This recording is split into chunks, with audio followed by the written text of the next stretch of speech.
Chapter 1062. Only by completing the mission could she leave this world.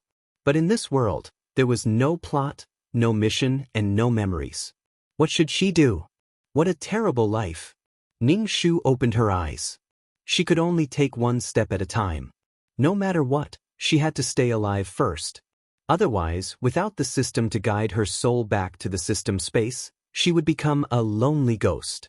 She, the mission enforcer, would be dead. Ning Shu realized that she was really too weak. Not only was she unable to build her own world, but she also needed to rely on the system. If she could enter and leave the mission world at will, how good would that be? Ning Shu planned to get up. The most important thing now was to figure out the identity of this body. Ning Shu struggled to get up. When she got up, she was panicking and short of breath. She put her hand in front of her. Oh my, her hand was as thick as a carrot. The back of her hand was swollen like a steamed bun. Ning Shu touched her face. Her face was soft. She touched all the way down to her chest. Too full. Her belly was so big that it looked like she was going to give birth. This was a fat person. Ning Shu was speechless. Life was so helpless. Blessings did not come in pairs. Misfortune did not come alone. Creak. The door opened and a delicate and pretty maidservant came in with a bowl. This maidservant looked young and had 2 buns on her head. When she saw Ning Shu sitting on the bed, she immediately quickened her steps and walked to the bedside. She happily said, "Miss, you're awake. Quickly drink the pork trotter soup." Ning Shu looked at the greasy pig trotter soup and gulped it down. She clearly did not want to eat, but her stomach felt very hungry and made a rumbling sound. "Miss, quickly eat," the maid Ning Shu said. "Miss, your health is important." Ning Shu closed her eyes and said to the maid, "Pour me a cup of water first. I'm thirsty." The maid immediately poured a cup of water for Ning Shu. Ning Shu reached out her chubby hand and took the cup. She gulped down the water and felt a little better. He didn't know if it was because he was too fat, but Ning Shu felt a little dizzy. His head was spinning, and his head wasn't clear. "Young miss, quickly drink some soup. You haven't eaten for a day." The servant girl handed a bowl of pork trotter soup to Ning Shu. There were also a few pieces of meat in the bowl. There were a few green onions floating in the soup, and it smelled quite good. But it was too greasy. Why didn't he scoop the grease off the top? Ning Shu asked, "What's wrong with me?" "Miss, did you forget that you cried yourself unconscious in front of Master's coffin?" The little girl widened her clear eyes and stared at Ning Shu. Ning Shu was speechless. Only then did Ning Shu notice that the servant girl's clothes were very simple and clean. Her father had died, yet she was still so extravagant. "Prepare vegetarian dishes for me. I'm in mourning," Ning Shu said. In ancient times, filial piety was very important. Now that the father of this body had died, it was easy to get into trouble if one ate a lot of fish and meat. Looking at the decorations in the room, one could tell that they were either rich or respectable. She should be even more cautious. When the servant girl heard Ning Shu say that she wanted to eat vegetarian dishes, a surprised expression appeared on her face. She immediately said, "Miss, don't worry. Young Master Gu said that you can eat whatever you want. It's fine." Who was young Master Gu? Eat whatever she wanted. The ancients had to be in mourning for 3 years, so they had to be vegetarian for 3 years. Moreover, they had to abstain from sexual intercourse. What was this young Master Gu thinking? "I'm in a bad mood. I don't want to eat greasy food. Prepare something light and some porridge for me." She hadn't eaten for a day. If she drank this bowl of greasy food, her body would suffer. She would definitely be dehydrated. The servant girl had a surprised expression on her face. Holding the bowl of pork trotter soup in her hands, she asked again, "Miss, you really don't want to drink?" "I'm not drinking. Prepare some porridge. Tell the kitchen and quickly come back." "I don't want minced meat in it," Ning Shu said. "Yes." The servant girl left with the bowl of pork trotter soup. Ning Shu felt that her body was very uncomfortable. However, she knew that the father of this body had passed away. The funeral hadn't been held yet. The servant girl returned quickly. Ning Shu said, "Pour me another cup of water." The servant girl quickly poured a cup of water for Ning Shu. Ning Shu took a sip and said to the servant girl, "Let's play a game called I Ask You Answer. If you can't answer, you'll be punished. If you can answer, you'll be rewarded." The servant girl nodded her head like she was pounding garlic. "What's your name?" Ning Shu asked. "My name is Shi Tao." "Correct." "What's my name?" "Miss, your name is Fang Lanxin." "Fang Lanxin? Who is this young Master Gu you're talking about?" "Miss, what's wrong?" Shi Tao couldn't help but ask Ning Shu. "I'm testing you." Ning Shu calmly picked up the teacup and drank. "Oh, young Master Gu, second young Master Mo, and young Master Li are all Mrs. Husbands?" Cough, cough, cough, cough, cough. Ning Shu spat out the tea in her mouth. She choked on the tea and felt a burning sensation in her throat. "Miss, what's wrong?" Shi Tao quickly reached out and patted Ning Shu's strong back. "Miss, are you okay?" She then took out a handkerchief and wiped the water stains on Ning Shu's mouth. Ning Shu wiped the tears from her eyes. "I'm fine. I just drank too much." "They're all my husbands?" Ning Shu asked, the corners of her mouth twitching. "That's right, husband candidates. They are the old master's adopted sons. Although they are called adopted sons, they are actually the young Miss husband candidates. The old master said that whoever the young Miss likes and marries, the old master will give him the inheritance." Ning Shu was speechless. "Okay, this was very powerful." Ning Shu coughed and asked, "What does our family do for a living?" "We do everything. Selling cloth, buying and selling tea and herbs. Old master does everything that can make money," Shi Tao said. It was a pity that old Master Mo was dead. She had no plot and no memories. She still had to face 3 husband candidates. "Then who do I like?" Ning Shu asked. "Miss, I'm not very sure. Young Master Gu, Gu Rui, is mature and steady. He's always helped old master take care of the business. He's the dream lover of many girls in our county. Second young Master M. Second young Master Mo. What's wrong with second young Master Mo?" Ning Shu asked. "Second young Master Mo Juechen, is androgynous. He's devilishly charming, but he does things too casually. It all depends on his mood. I saw him kill a servant with a smile on his face." Shi Tao's body trembled. She was clearly very afraid of Mo Juechen. "What about third brother?" Ning Shu asked helplessly. "Young Master Li is about the same age as Mississippi. He's young, handsome, romantic and affectionate. Miss likes to talk to young Master Li the most," Shi Tao said. Ning Shu was speechless. Ning Shu's initial impression of these 3 people was that they were dragons and phoenixes among men. Why were they gathered in this small merchant's house? How did my father die? Ning Shu passed the teacup to Shi Tao. He didn't intend to drink any more water. "Miss, don't you remember? Old master was infected with an epidemic." Shi Tao stared at Ning Shu. "Father." Ning Shu squeezed out tears. Chapter 1063. What about my mother? Ning Shu asked again. "Miss, your mother had a difficult birth and passed away after giving birth to you." Shi Tao replied. "Shi Tao, how long have you been working for me?" "Miss, what's wrong with you?" Shi Tao asked worriedly. "Don't you remember? I grew up with you." Ning Shu saw that Shi Tao was a little suspicious and stopped asking. "Well, the game is over. You've answered all the questions. I'll reward you handsomely," Ning Shu said. Shi Tao immediately smiled. Ning Shu bowed and saluted. "Thank you, Mississippi." The cook in the kitchen brought the porridge. Shi Tao quickly took it and blew on it while stirring it with a spoon. Ning Shu was so hungry now that she was dizzy and wanted to swallow the whole bowl. Fortunately, it was winter now and it cooled down quickly. Ning Shu finished a big bowl of porridge at once and felt a little better. "Put on some clothes for me. I'm going to keep vigil."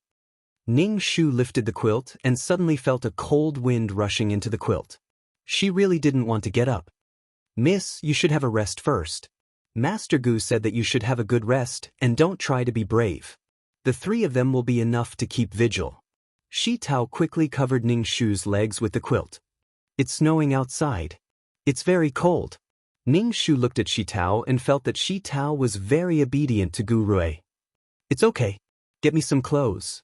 Ning Shu lifted the quilt ruthlessly. It was always right to follow the rules when the situation was unclear. Seeing that Ning Shu insisted on getting up, Shi Tao opened the wardrobe and took out a plain dress. Ning Shu got out of bed and realized how fat she was. She was like a ball. She almost couldn't see her toes. The clothes were very loose and the belt was tied on the stomach. Ning Shu wanted to cover her eyes. Shi Tao put the white cloth on Ning Shu's head. Feeling sorry for Ning Shu, she said, "Miss, Master has passed away. Miss, you have to take good care of yourself." Ning Shu nodded. Shi Tao opened the door, and a gust of cold wind rushed into the room. Ning Shu immediately shivered. Although he had a lot of fat on his body, Ning Shu felt as if he was naked. If there was too much fat, the blood would not circulate and it would be cold. Ning Shu adjusted his cloak and left the room. "You walk in front," Ning Shu said to Shi Tao. Shi Tao's face was filled with shock and confusion. She then replied with an "oh," and led Ning Shu to the morning hall in the front hall. White lanterns and white sails hung in the corridor. The courtyard was already covered in a layer of snow. The cold wind whistled and blew, cutting into the crevices of the bones like knives. When they finally arrived at the morning hall, Ning Shu was already out of breath. He leaned on the door frame to catch his breath. In the middle of the room was a coffin. There were monks sitting on both sides of the coffin, chanting complicated and difficult scriptures. In front of the coffin, 3 people in mourning clothes knelt. They were putting round paper money in the brazier, and the flames were dancing. Ning Shu's breathing stabilized. He walked into the room and planned to kneel down, but found that there was no prayer mat for him. Ning Shu hesitated. Should he kneel on the ground? It was such a cold day, and the ground was so hard. Ning Shu hesitated. 3 pairs of eyes turned to stare at him. Ning Shu glanced at the 3 people and immediately matched the information that Shi Tao had told him. This person's style was too obvious. One was calm and pretentious, one was neither male nor female, and the other was shy and weak. Ning Shu and the 3 of them stared at each other, speechless for a moment. Shi Tao took a prayer mat and put it in front of Ning Shu. Under the gaze of 3 pairs of eyes, Ning Shu knelt down with a plop. The fat on his body shook violently. The 3 people looked away at the same time. Ning Shu's face trembled. Damn, he was too heavy. When he knelt down, even with a thick prayer mat, Ning Shu still felt that his knees were going to break. Ning Shu glanced at the 3 people with the corner of his eyes. He rolled his eyes and scanned the situation in the morning hall. Gu Rui, who was kneeling beside Ning Shu, asked Ning Shu, "Are you feeling better?" Gu Rui's voice was like spring water flowing slowly. He spoke slowly, but there was an indescribable feeling of otherworldliness. He was calm and indifferent. Ning Shu's ears moved. He lowered his head and said, "Much better. Since this fat girl is here, I'll take my leave first." Mo Juechen stood up and took off the linen cloth on his head. "This is the first time I've worn something like this in my life." Mo Juechen's hair was as black as ink. Even though he was wearing a coarse linen cloth, it couldn't hide his beauty. His eyes were indifferent and his movements were casual. He was full of evil. This was a man who was used to doing whatever he wanted. This man must have killed many people. Call him Godfather. I've guarded his coffin for a day. That's enough. Mo Juechen walked out of the hall and disappeared in a flash. Ning Shu was speechless. Damn, he's a martial arts expert. "Brother Rui, I'm a little hungry. I want to eat something," Li Jioga said to Gu Rui. When he spoke to Gu Rui, he even winked at Ning Shu. Gu Rui nodded. "Go ahead." Li Jioga was only about 14 years old. The old master had even made Li Jioga a candidate for her husband. He was crazy. Ning Shu and Gu Rui knelt side by side in front of the coffin. Ning Shu took out a stack of paper money and prepared to burn it. When he stretched out his hand, he saw his carrot-like fingers. In addition to the cold weather, they were bright red. He looked at Gu Rui's hands. They were slender and white. Ning Shu was speechless. Why did a man's hands look so good? "Forget it, I won't burn paper money. I'll just kowtow." Ning Shu kowtowed twice. He was panting. His body was too fat. He couldn't kowtow at all. Fuck, fatty's heart really aches. Gu Rui glanced at Ning Shu and said, Fang Lanxin, don't be too sad. I promised Godfather that I would take good care of you. Ning Shu snorted but didn't say anything. She was confused. Without the plot, she didn't know what had happened. She didn't know the background and character of the old master's 3 godsons. She didn't know the love and hatred between Fang Yulan and these people. She had to figure everything out by herself. Seeing these 3 people, Ning Shu didn't think that they would care about the Fang family's wealth. They even wanted to marry this chubby orphan girl. She didn't know anything now. It was better to stay calm. After kneeling for a while, Ning Shu felt that his body couldn't take it anymore. He moved his knees. Shi Tao, help your miss up, Gu Rui said to Shi Tao. Shi Tao immediately reached out to help Ning Shu. But Ning Shu was too heavy. Shi Tao's small face was red. Ning Shu sat on the chair. The chair creaked. Ning Shu was speechless. Damn, it was so awkward. Gu Rui knelt on the ground and elegantly put paper money into the brazier. Gu Rui's expression was indifferent. No one knew what he was thinking. Chapter 1064. Ning Shu felt that Gu Rui was an unfathomable man. His calm demeanor was just a cover. Winter nights came early. After the sky turned dark, the weather became even colder. Ning Shu's lips were turning blue from the cold. Gu Rui saw that Ning Shu was shivering and said, Go eat something warm and sleep. You won't be able to stay up at night. It's not good to leave you alone. Gu Rui was the most stable person among the 3, and it seemed that he was also the most responsible person. Mo Juechen's thoughts were like the wind. Li Jioga was just a child. I know, Gu Rui said as he threw paper money into the brazier. Ning Shu couldn't take it anymore. His hands and feet were cold, as if he was stepping on knives. This body was too weak. Ning Shu said to Gu Rui, I'll cover my hands for a while. Back in the room, Ning Shu quickly hid under the blankets. Shi Tao brought the brazier to the bedside. Ning Shu said, Miss, do you want to drink pork trotter soup? Ning Shu was speechless. Why was she so against pork trotters? No, I'll just have porridge. Ask the cook to send some to Gu Rui, Ning Shu said. Her father was dead, and Gu Rui was an outsider. Okay. Shi Tao closed the door behind her when she went out. Ning Shu put his hands on the brazier to warm his cold hands. Ning Shu had never experienced such a cold winter. It wasn't that the weather was cold, but that this body was afraid of the cold. His hands were like ice. There was no warmth at all under the blankets. Shi Tao came back quickly. Her nose was red.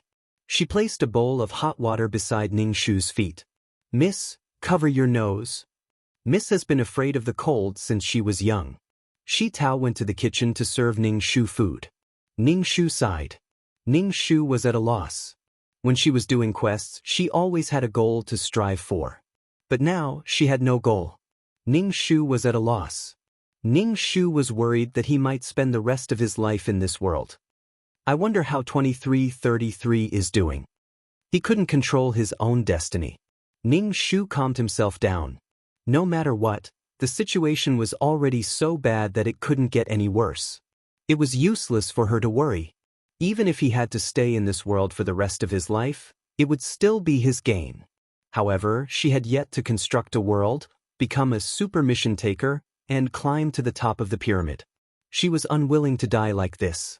Shi Tao came over with a lunchbox. She took out a few vegetarian dishes and a stack of desserts. Miss, hurry up and eat, or it will get cold. Ning Shu looked at the food and swallowed a mouthful of saliva. He felt very hungry. This body's appetite was really too big. No wonder it was so fat. Ning Shu ate until she was half full. She tried hard not to look at the leftovers on the table. He snuggled under the blanket. Ask the kitchen to send some food to Gu Rui. I've already told them. They won't dare to not send it. Shi Tao said. Ning Shu raised his eyebrows. It seemed that the 3 of them had a lot of power in the Fang family. It's cold. You should go and rest early. You don't have to watch over me. Ning Shu said to Shi Tao. I'm fine. Miss will be hungry in the middle of the night. I have to prepare food for you. Shi Tao shook her head. Ning Shu was speechless. No wonder she was so fat. She ate too much and the excess calories became fat. No need. I've decided to lose weight. I'm too fat to walk. Ning Shu said. Shi Tao's face was filled with worry. Miss, why did you think of this? You tried it before and you fainted from hunger. The doctor said that your body is weak and you can't do strenuous exercise. Shi Tao said. I grew up with Mississippi. Miss has been like this since young. I think that Miss is cute no matter what you do. Shi Tao said sincerely. Ning Shu sighed. Miss, don't starve yourself. Your body won't be able to take it. Shi Tao said again. Ning Shu nodded. Don't worry. I won't go on a diet. Then I'm relieved. Miss, call me when you're hungry.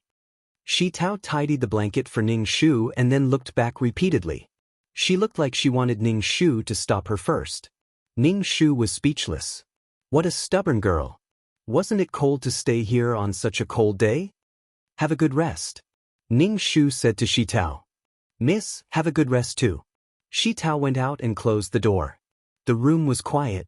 Ning Shu listened to the howling cold wind outside. She sat up with difficulty.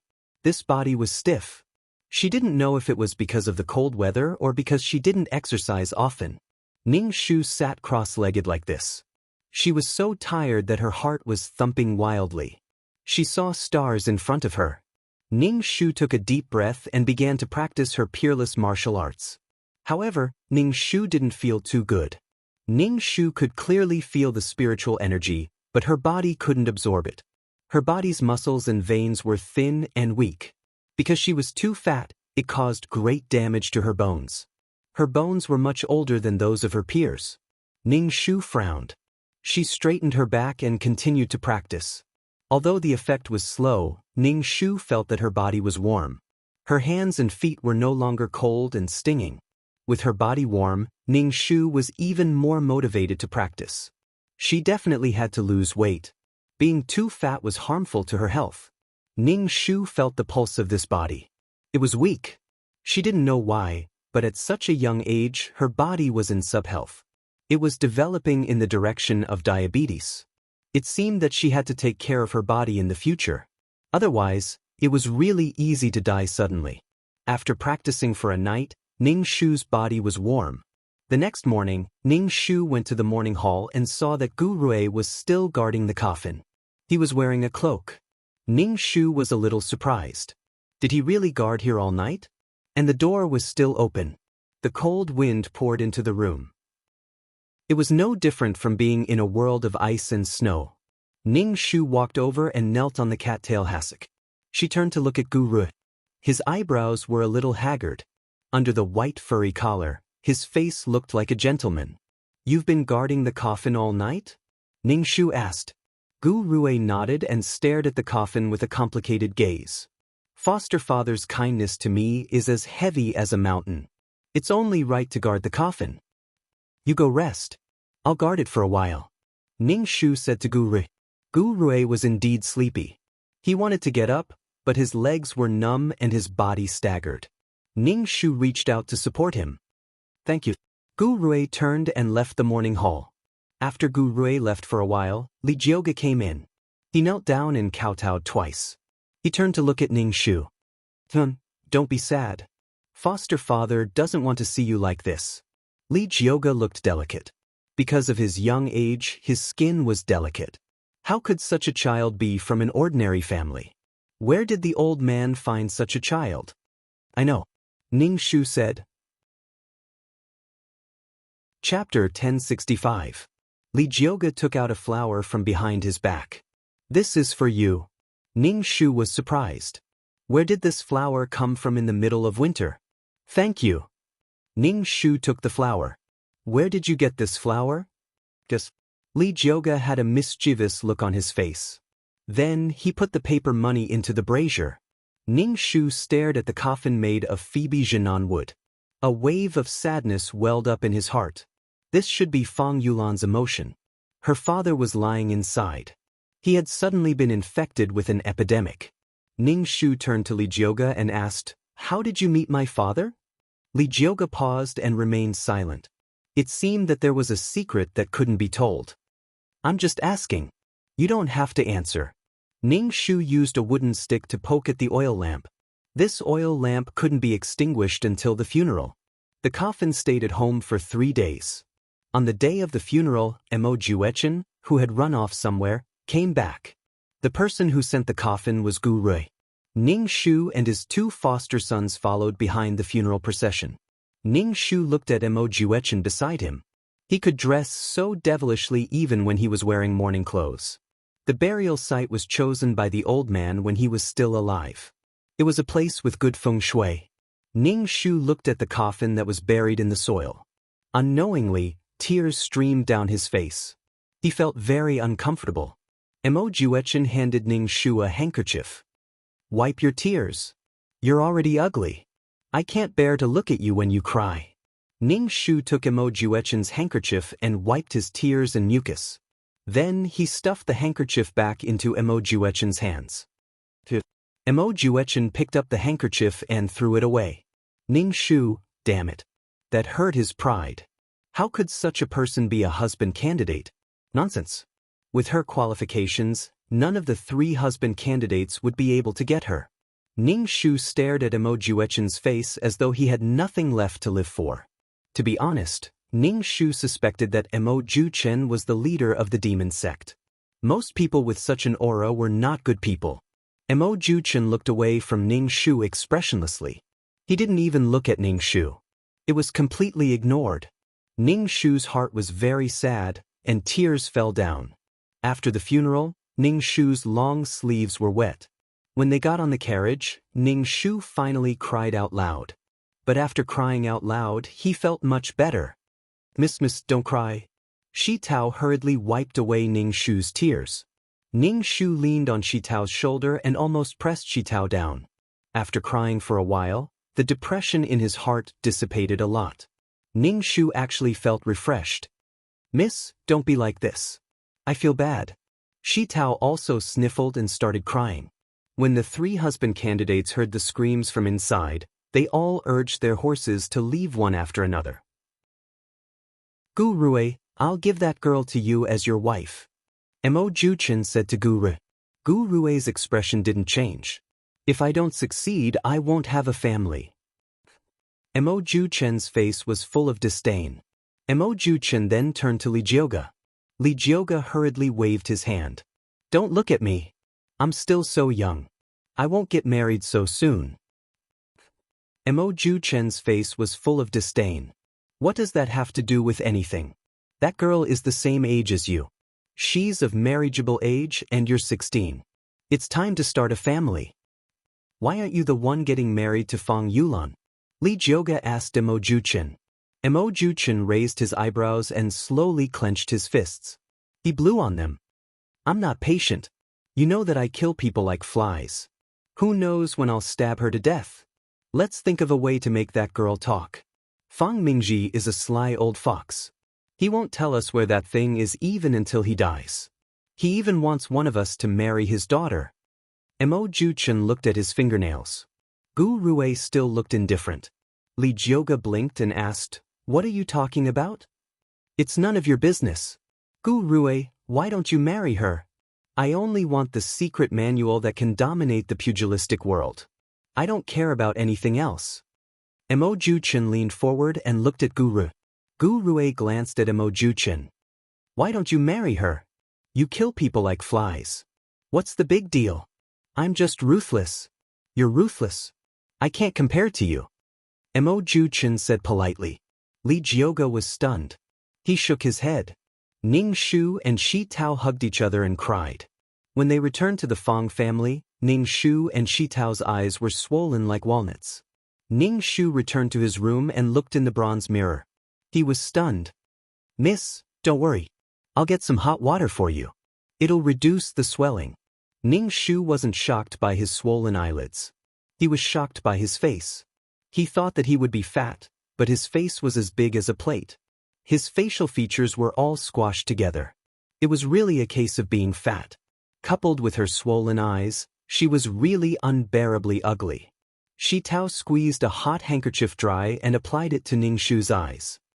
"Shi Tao, how did my father get infected?" Ning Shu asked Shi Tao with his eyes closed. Shi Tao pressed the handkerchief and said, "Miss, Master is kind-hearted. After the snowstorm, Master went to the place where the snowstorm happened and donated food and cotton-padded clothes. In the end, he was infected with the disease. Ning Shu felt that old Master had died in a hurry. Ning Shu felt that there was a conspiracy. Shi Tao, who do you think is suitable to be my husband? Ning Shu asked Shi Tao. Shi Tao smiled. Miss, it's hard for me to say. Old Master said that you can marry whoever you like. You're Old Master's only daughter. Old Master does everything for your happiness. Miss, who do you like? I just can't make up my mind. What do you think? Ning Shu said. In fact, she really couldn't marry whoever she wanted to. Her appearance had nothing to do with beauty.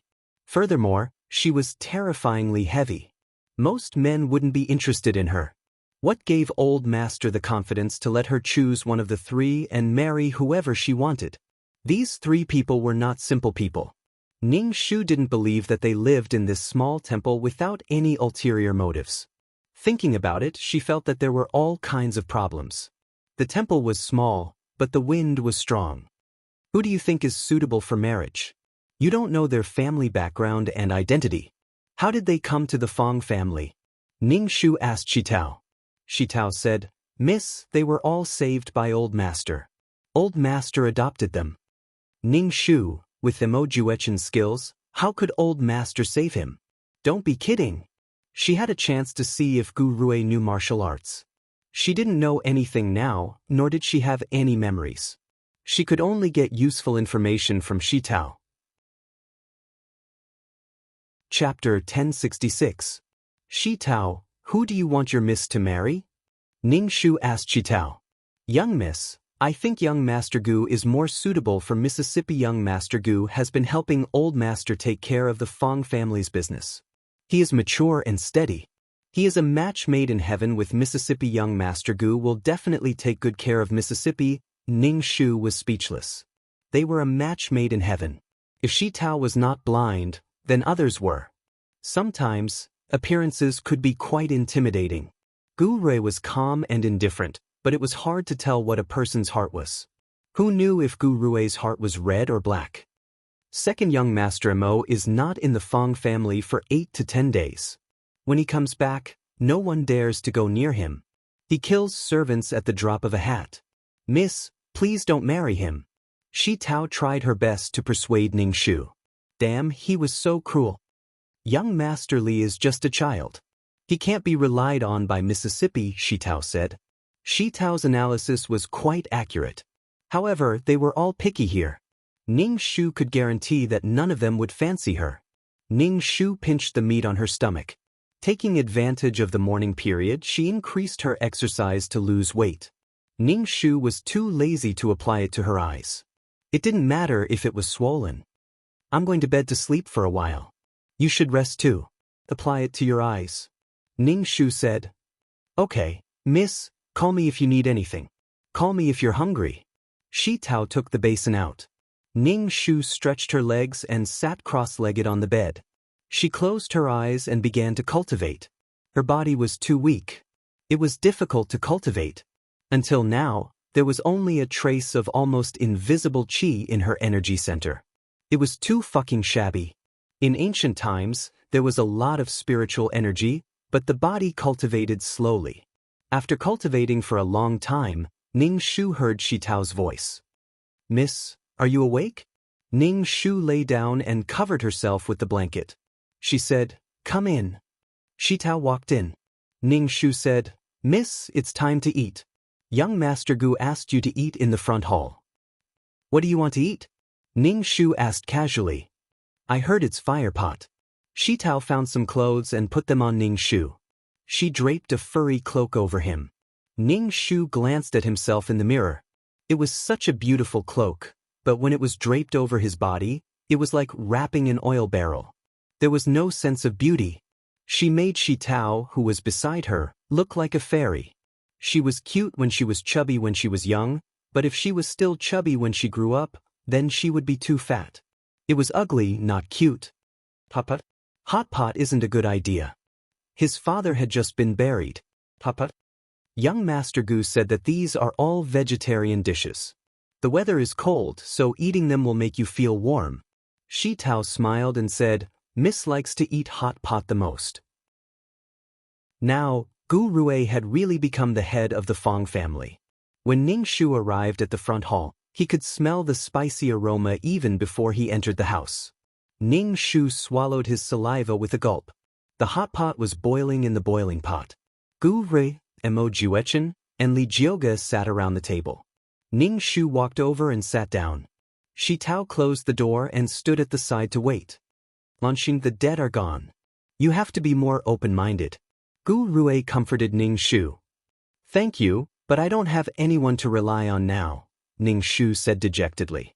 When Ning Shu said this, no one responded to Ning Shu. Ning Shu, damn, there was an awkward silence. Was he that afraid of marrying her? White smoke from the hot pot floated over Ning Shu's face. Ning Shu said to Li Jioga, change seats with me. Li Jioga agreed without thinking. Ning Shu sat in Li Jioga's seat, but the smoke still floated over to her face. Ning Shu looked at Gu Rui expressionlessly. Change seats with me. Gu Rui nodded. Ning Shu sat in Gu Rui's seat. The white smoke mixed with the spicy smell entered Ning Shu's nostrils. Ning Shu looked at Mo Juechen helplessly. Change seats. Mo Juechen glanced at Ning Shu. You dare to change seats with me? Are you tired of living? Ning Shu stared at Mo Juechen. Li Jioga pulled Mo Juechen. Change seats for her. Mo Juechen snorted and stood up. Ning Shu sat in Mo Juechen's seat. The white smoke floated over to her face again. Ning Shu, oh, teach tea, slamming the table and crying. When one was unlucky, no matter where one sat while eating hot pot, the smoke would float to one's face. Ning Shu put down her chopsticks halfway through her meal. I'm full. You guys can eat. Gu Rui was surprised. Why are you eating so little? Even Mo Juechen was surprised. Who didn't know that Miss Fong was a glutton? Ning Shu looked at the three surprised faces and said, you guys look like you've seen a ghost when I eat less. Shi Tao, let's go. Ning Shu stood up. Her stomach bumped against the table, causing the bowls and chopsticks on the table to shake. Ning Shu was speechless. Damn, this is so awkward. Ning Shu turned and left expressionlessly. Shi Tao followed behind Ning Shu and asked, Miss, what's wrong? Are you unhappy? From tomorrow onwards, I'm going to start working out and losing weight, Ning Shu said. Miss, your body won't be able to take it. Shi Tao was very worried. It's okay. I'll just walk a little more and jump a little more every day, Ning Shu said. At night, Ning Shu practiced her ultimate martial arts. She woke up early in the morning to run around the courtyard or stretch her waist in the pavilion. Fortunately, her heart was beating very fast. Ning Shu was stretching her waist when she heard a mocking sound. Ning Shu looked around but didn't see anyone. Ning Shu lifted the curtain and ran out of the pavilion. He saw Mo Juechen standing on the pavilion. He was dressed in white and almost blended in with the surrounding snow. The cold wind blew at the corners of his clothes and his black hair. He was as beautiful as a painting. Mo Juechen jumped down from the pavilion and landed lightly on the snowy ground. Ning Shu felt that if he had jumped down, he would have landed in a huge hole. Mo Juechen walked in front of Ning Shu, leaving only a faint mark on the snow. Ning Shu's pupils shrank. This guy's martial arts are not weak. Ning Shu looked at Mo Juechen warily and took a step back, leaving a deep footprint in the snow. What are you doing? Ning Shu stood in front of Mo Juechen. Girl, do you understand my heart? Ning Shu's chin twitched. You should understand, right? Mo Juechen stared at Ning Shu. What does this mean? Is he confessing to me? Ning Shu, ha. Fong Yulan, handsome, have you heard of health supplements? Do you need insurance? Do you need face masks? Do you need a small loan? Ning Shu asked. Mo Juechen looked at Ning Shu silently. I don't need health supplements, insurance, face masks, or small loans. I just want one thing. Mo Juechen reached out and wanted to strangle Ning Shu, but Ning Shu was too fat to have a neck. He bent 2 fingers and poked Ning Shu's eyes. Chapter 1067. Ning Shu hadn't expected Mo Juchen to make a move so suddenly. Furthermore, he was aiming for her eyes. If Mo Juchen really touched her eyes, her hands would probably be crippled. This bastard was really crazy. He was just talking to her, but he suddenly attacked her. Ning Shu wanted to dodge Mo Juchen's attack, but her feet were stuck in the snow. It took a lot of effort and time to pull them out. She couldn't think of an effective counterattack, so she fell to the ground with a plop. She fell forward and grabbed Mo Juchen's clothes. Damn, he's crazy. Ning Shu's other hand grabbed Mo Juchen's pants. The sound of fabric tearing and Ning Shu falling to the ground could be heard.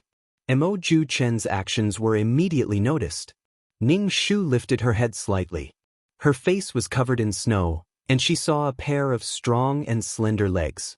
Ning Shu's eyes moved up to his thighs. Damn, I can't look up anymore. It hurts my eyes. Fang Lanxin, let go.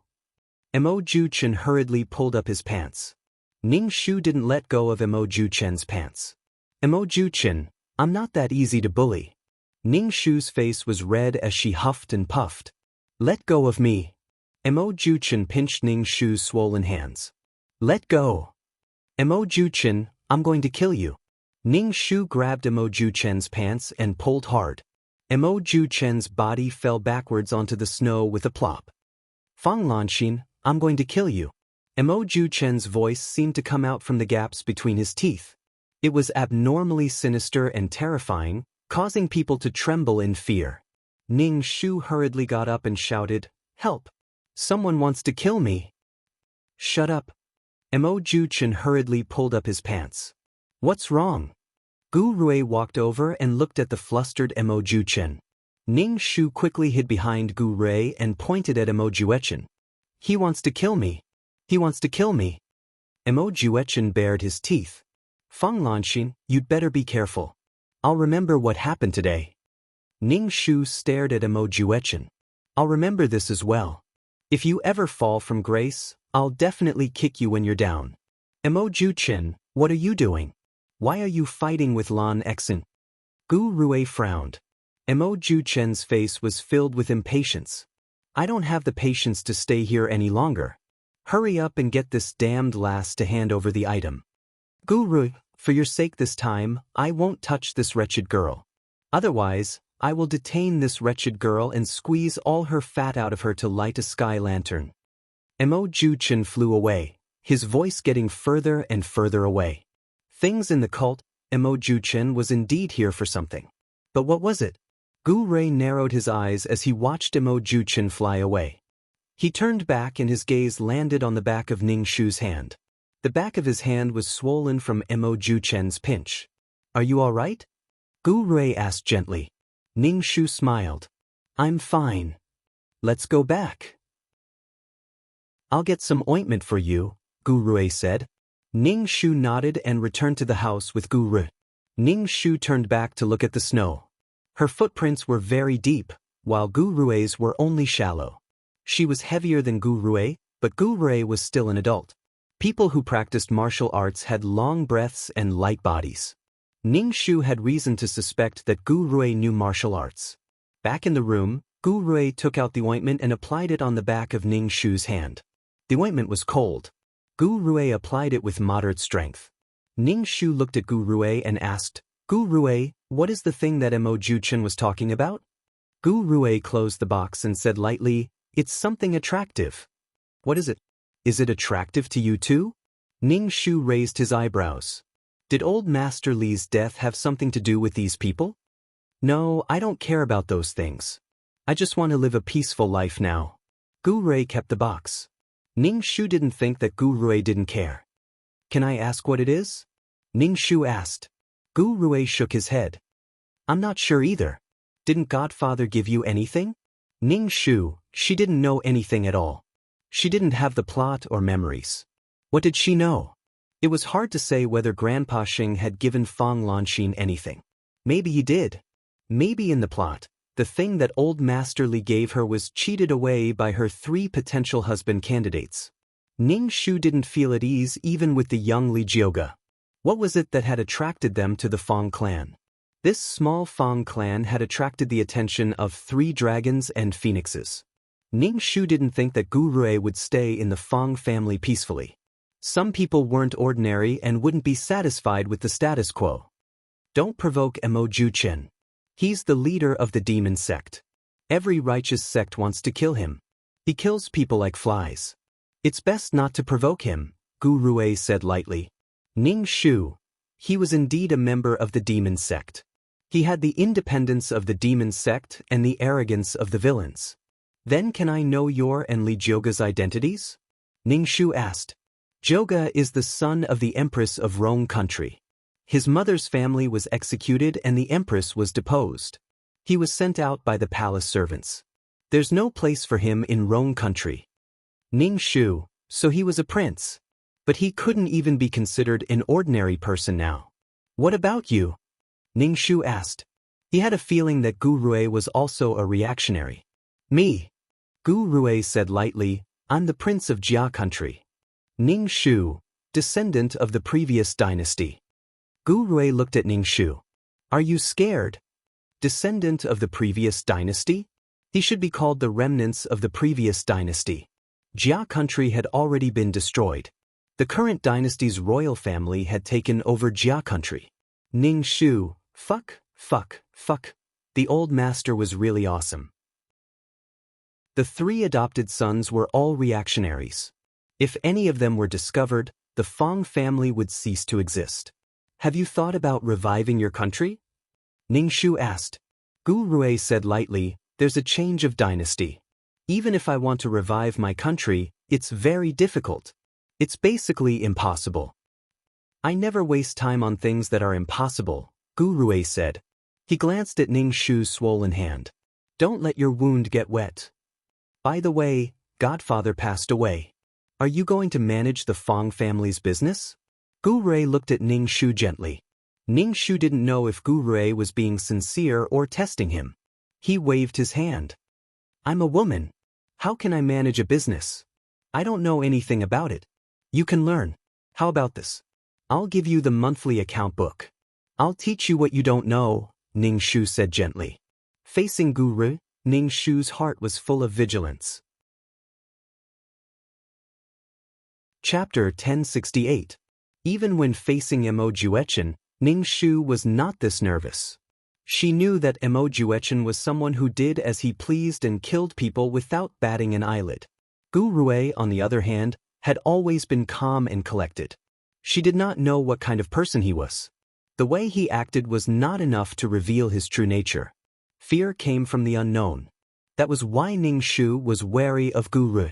Although he said that he would not revive the country, she did not know what he was thinking. What was it that Mo Juechen was so obsessed with? Ning Shu returned to her room and rummaged around to see if there was anything special.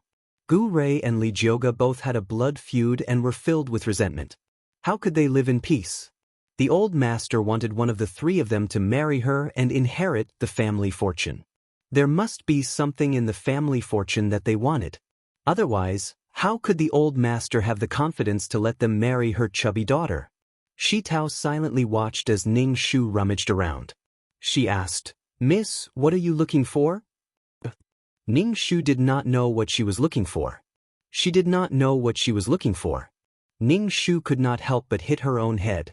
Her mind was blank. Ning Shu sat down and panted in exhaustion. Shi Tao hurriedly poured tea for Ning Shu. Ning Shu said, Miss, what are you looking for?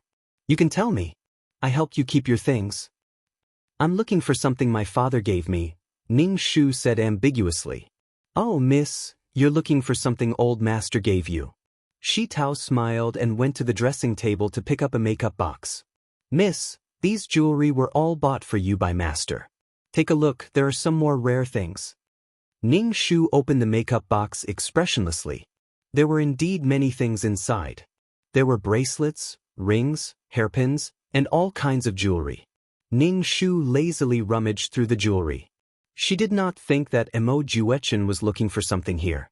With Mo Juechen's skills, he must have searched this room many times. What exactly was it?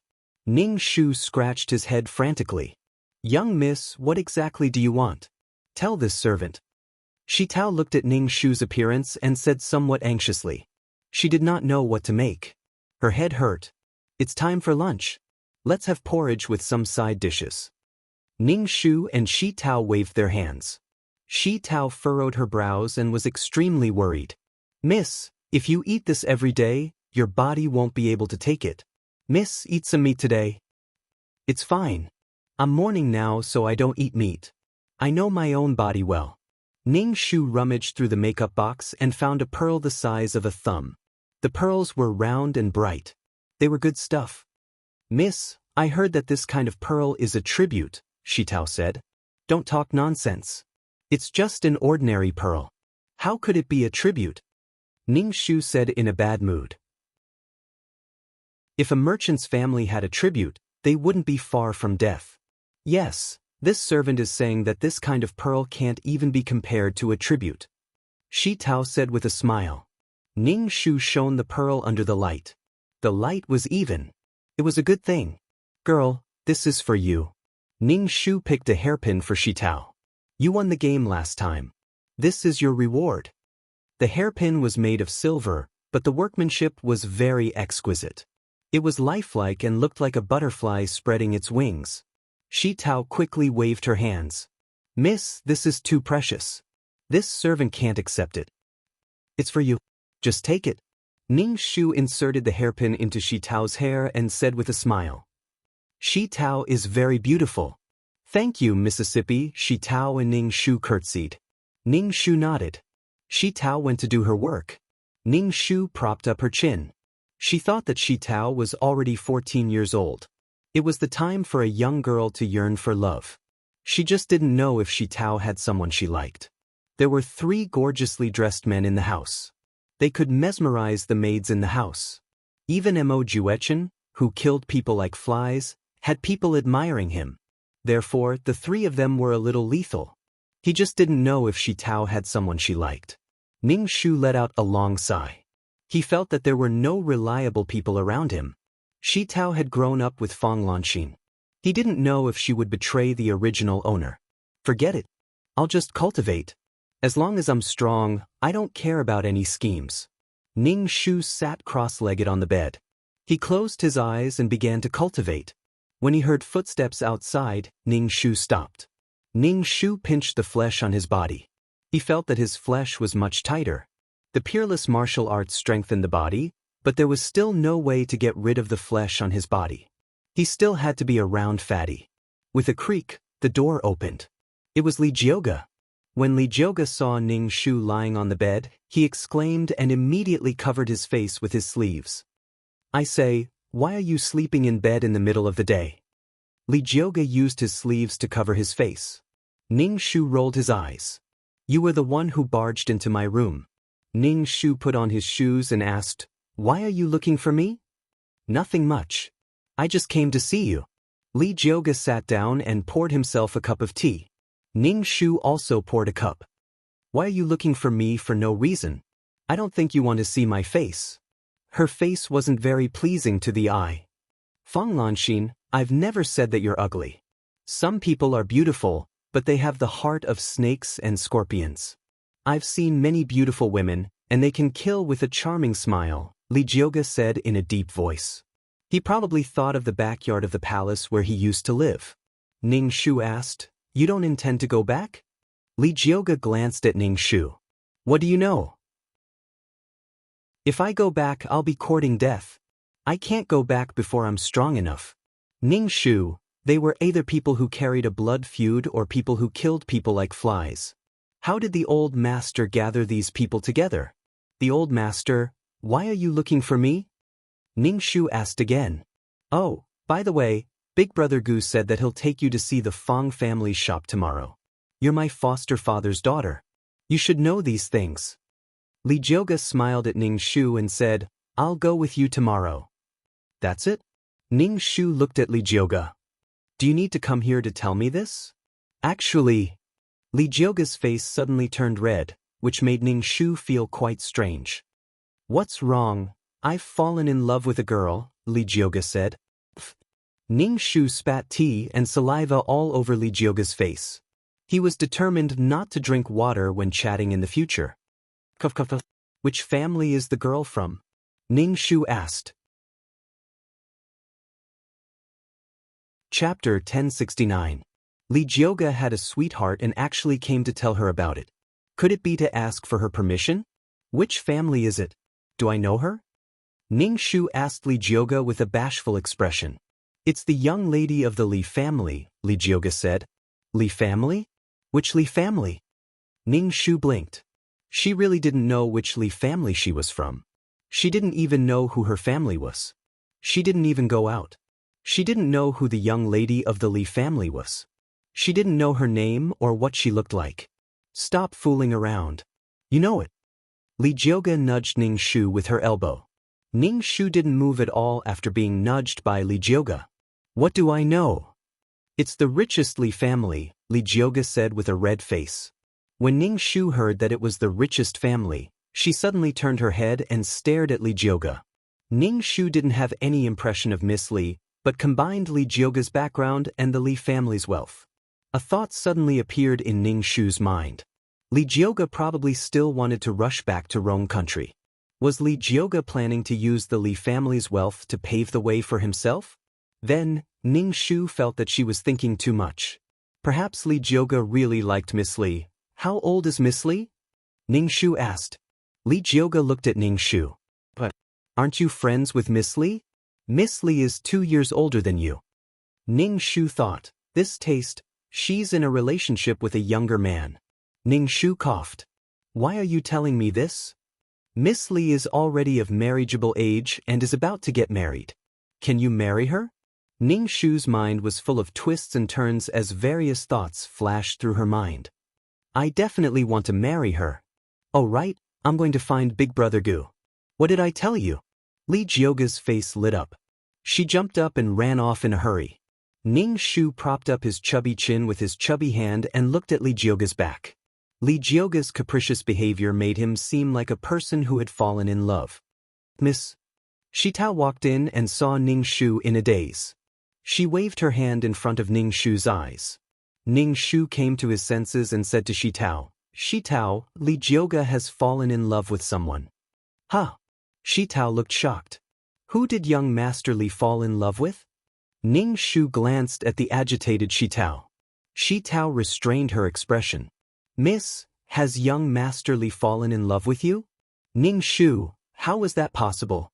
How could he proceed to the next step if he didn't have good looks? Ning Shu looked at the shock and disappointment on Shitao's face. He didn't expect Shitao to like Li Jioga. The love story between Cinderella and the prince, the young master and the maid was the most attractive. Li Jioga's image was most in line with the beautiful and hazy first love of young men and women. He was young, handsome, romantic, and affectionate. However, Li Jioga was once the son of the empress and the legitimate son of a country's emperor. His status was very noble and he naturally had pride in his heart. Ning Shu felt that the possibility of Li Jioga and Shitao's relationship was a little small. If the two of them were in love, it would be better. However, it was obvious that Shitao was in love with him. Shitao saw that Ning Shu was staring at her. She pinched the corner of her clothes and asked, Miss, who did young Master Li fall in love with? Young Master Li is one of the candidates for your husband. Miss Li, the richest man in the country, Ning Shu said. Shitao frowned tightly. How could it be her? Miss, you don't know. This Miss Li always says that you are fat. Miss, you hate her the most. You have always been at odds with each other. Even if young Master Li doesn't like you, he shouldn't like Miss Li, who knows? Ning Shu's expression didn't look worried. Shitao looked a little dazed. Ning Shu was once again sure that Shitao liked Li Jioga. Is that Miss Li very beautiful? Ning Shu asked Shitao. Shitao rolled her eyes. She boasted that she was a great beauty. She was indeed beautiful. Ning Shu saw that Shitao was in a daze and said, Go and see if the cook is ready. Shitao turned and left. Lunch was sent over by the cook. The cook said that Shitao was not feeling well. Ning Shu casually ate a little and went to see Shitao. Shitao was lying on the bed with the quilt covering her head. What's the matter? Ning Shu asked. It's nothing. I'm a little unwell and can't serve Mississippi. Shi Tao's voice was muffled and had a strong nasal sound. Then have a good rest. Shi Tao was heartbroken. Ning Shu returned to her room and began to cultivate. Now, there was more qi in her dantian than before. The qi was slowly transforming her body. Although she was still fat, her muscles were firm and she could be considered a healthy fatty. Ning Shu cultivated for half a day. Shi Tao, who had cried for half a day, came to serve Ning Shu with red eyes. Ning Shu sighed in her heart. Things were so helpless. Are you feeling better? Ning Shu asked. I'm much better. Thank you, Mississippi. Shi Tao's voice was a little hoarse. Miss, young Master Gu asked you to go to the front hall for lunch. He said that he has something to discuss with you. A servant girl walked in and bowed to Ning Shu. Ning Shu nodded. Could it be that he wanted to discuss Li Jioga's marriage? Li Jioga was not even fully grown and he was going to get married? Ning Shu went to the front hall. Gu Rui and Li Jioga were sitting around the table. She didn't know what they were talking about. Gu Rui had a smile on his face while Li Jioga's mouth was pulled up to his ears. Ning Shu snorted and stomped his feet heavily on the ground. What do you want to talk to me about? Ning Shu glanced at the smiling Li Jioga. What are you laughing at? Today, I accompanied Jioga to the Li family, Gu Rui said. Ning Shu did not comment. What happened? The Li family agreed to the two of you getting married, but Jioga wants to live with them, Gu Rui said with a smile. Ning Shu glanced at Shi Tao, whose head was lowered and her face could not be seen. Then when are you getting married? Ning Shu asked Jioga. Shi Tao, go and see when the cook will finish cooking. Ning Shu sent Shi Tao away. Gu Rui glanced at Ning Shu and Shi Tao. He picked up the teacup and took a sip. His movements were elegant and noble. Yes. Shi Tao hurried out. Ning Shu asked directly, why did the Li family agree to the two of you getting married? Is it because of the prince's identity? I am not a prince now. This identity will only bring me a fatal disaster. I don't need to say such things, Li Jioga said. Miss Li and I are truly in love. The corners of Ning Shu's mouth twitched. Congratulations then. For a wealthy family like the Li family, they wanted power with money. Li Jioga and the Li family were probably mutually beneficial. Thank you, Lan Xin. You will definitely find your happiness, Li Jioga said. Damn, why does this sentence sound so familiar? You will definitely find your happiness. Isn't this the sentence of relief after breaking up? Ning Shu suspected that Li Jioga was afraid of marrying him and hurriedly found someone to marry. Damn, it's not like you have to marry someone. Chapter 1070. Ning Shu's face darkened as he stared at Li Jioga. I wish you luck too. Li Jioga looked at Ning Shu's trembling face and looked away. I will come back to see you in the future. As long as you are well. Ning Shu poured himself a cup of water and took a sip. Gu Rui had a refreshing smile on his face. Lan Xin, are you unhappy that your husband candidate married someone else? Ning Shu placed the teacup on the table. Not really. I just don't like Miss Li. She always says that I am fat. Li Jioga nodded. You are indeed a little fat. Get lost, gun? Ning Shu glared at Li Jioga. Gu Rui smiled. Even without Jioga, there are still me and Mo Juechen. There are still two husband candidates. Ning Shu thought to himself, one wanted to kill her and the other was up to no good. Husband candidate? Bullshit. It was better to work hard and cultivate.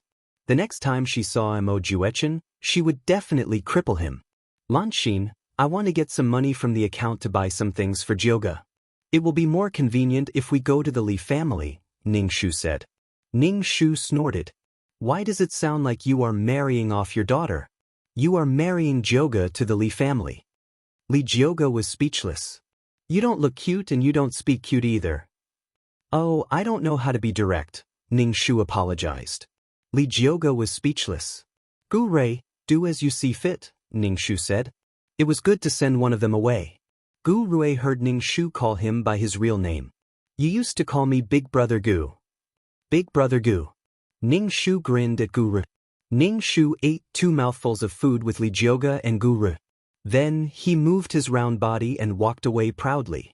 Li Jiuge's wedding was a busy day. Shi Tao followed Ning Shu and looked at the busy Fang family with a dazed expression. Ning Shu said to Shi Tao, "I asked you to take care of Li Jiuge. Are you willing to go?" After saying that, Ning Shu regretted it. Why did he ask Shi Tao to go? Li Jiuge was already married. Did he want Shi Tao to watch Li Jiuge and his wife love each other? "I'm not willing to go. I have to take care of Mississippi. Young Master Li needs someone to take care of him. The Li family doesn't lack servants." Shi Tao thought about it and refused. After Li Jiuge left, the Fang family became much quieter. Ning Shu was still cultivating every day. Now that she was much stronger, if she met Mo Juechen again, she would definitely be able to exchange a few blows with him. Running around the yard every morning. Ning Shu had lost a lot of weight, but he was still fat compared to the average person. However, if he continued to lose weight like this, his skin wouldn't loosen up. When she had nothing to do, Ning Shu would rummage through the house, looking for any hidden mechanisms or special items. Ning Shu felt that she had to find that item. What exactly was it that made Gu Rui and Mo Juechen stay in the Fang family? But she didn't know what it was. Was it a key, a bead, a piece of paper, or a jade pendant? What a scam! Ning Shu was sweating all over as she rummaged through everything. She had basically searched every corner of the house, but she didn't find anything special. There was no mechanism either. Ning Shu even climbed up the roof beam and searched everywhere, but to no avail. Could it be that old Master Fang didn't give her anything? Damn it, my head hurts. There's no plot to be passive. Ning Shu jumped down from the roof beam. It was heavy, but it felt like a feather when it landed on the ground. Ning Shu couldn't be bothered to search anymore. She sat cross-legged on the bed and cultivated. If she couldn't find that item, that crazy Mo Juechen wouldn't be able to do anything to her as long as she was strong enough. Ning Shu cultivated until midnight.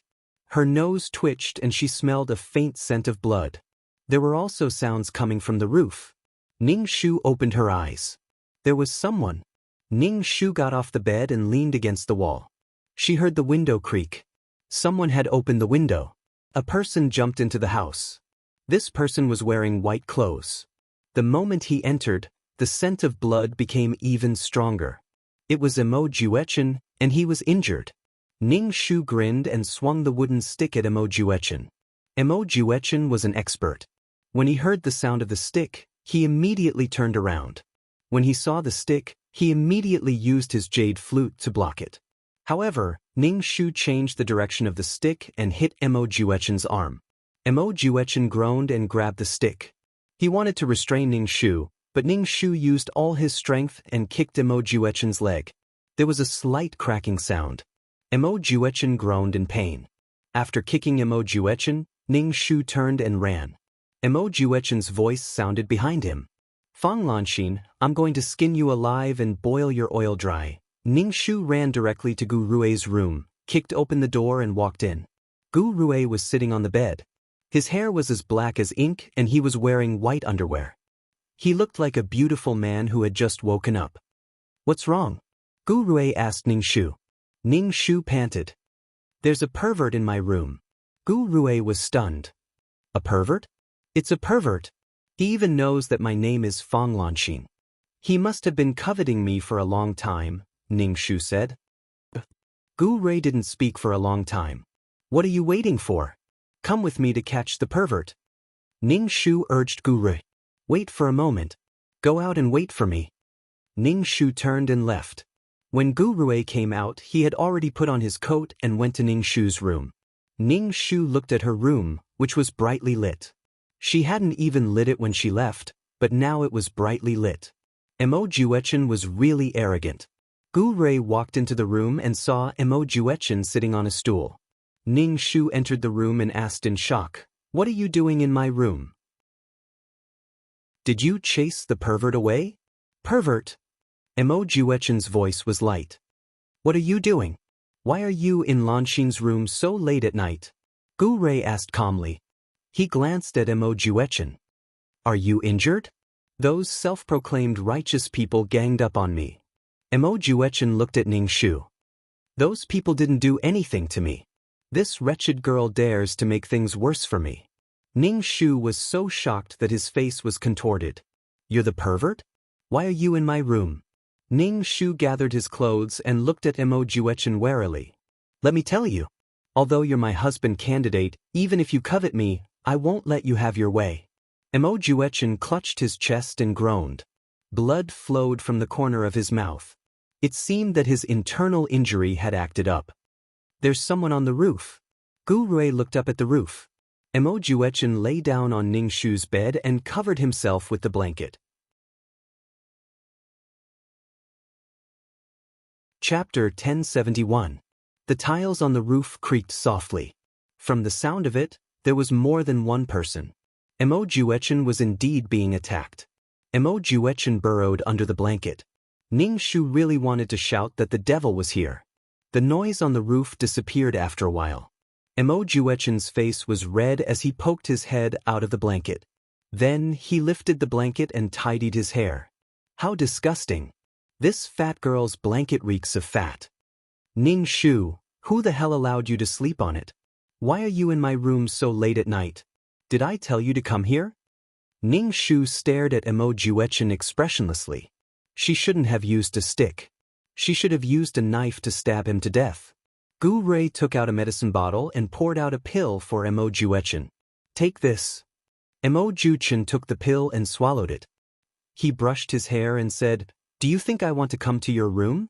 Those righteous sects are the most hypocritical and sanctimonious. They would never enter a woman's room, much less search it.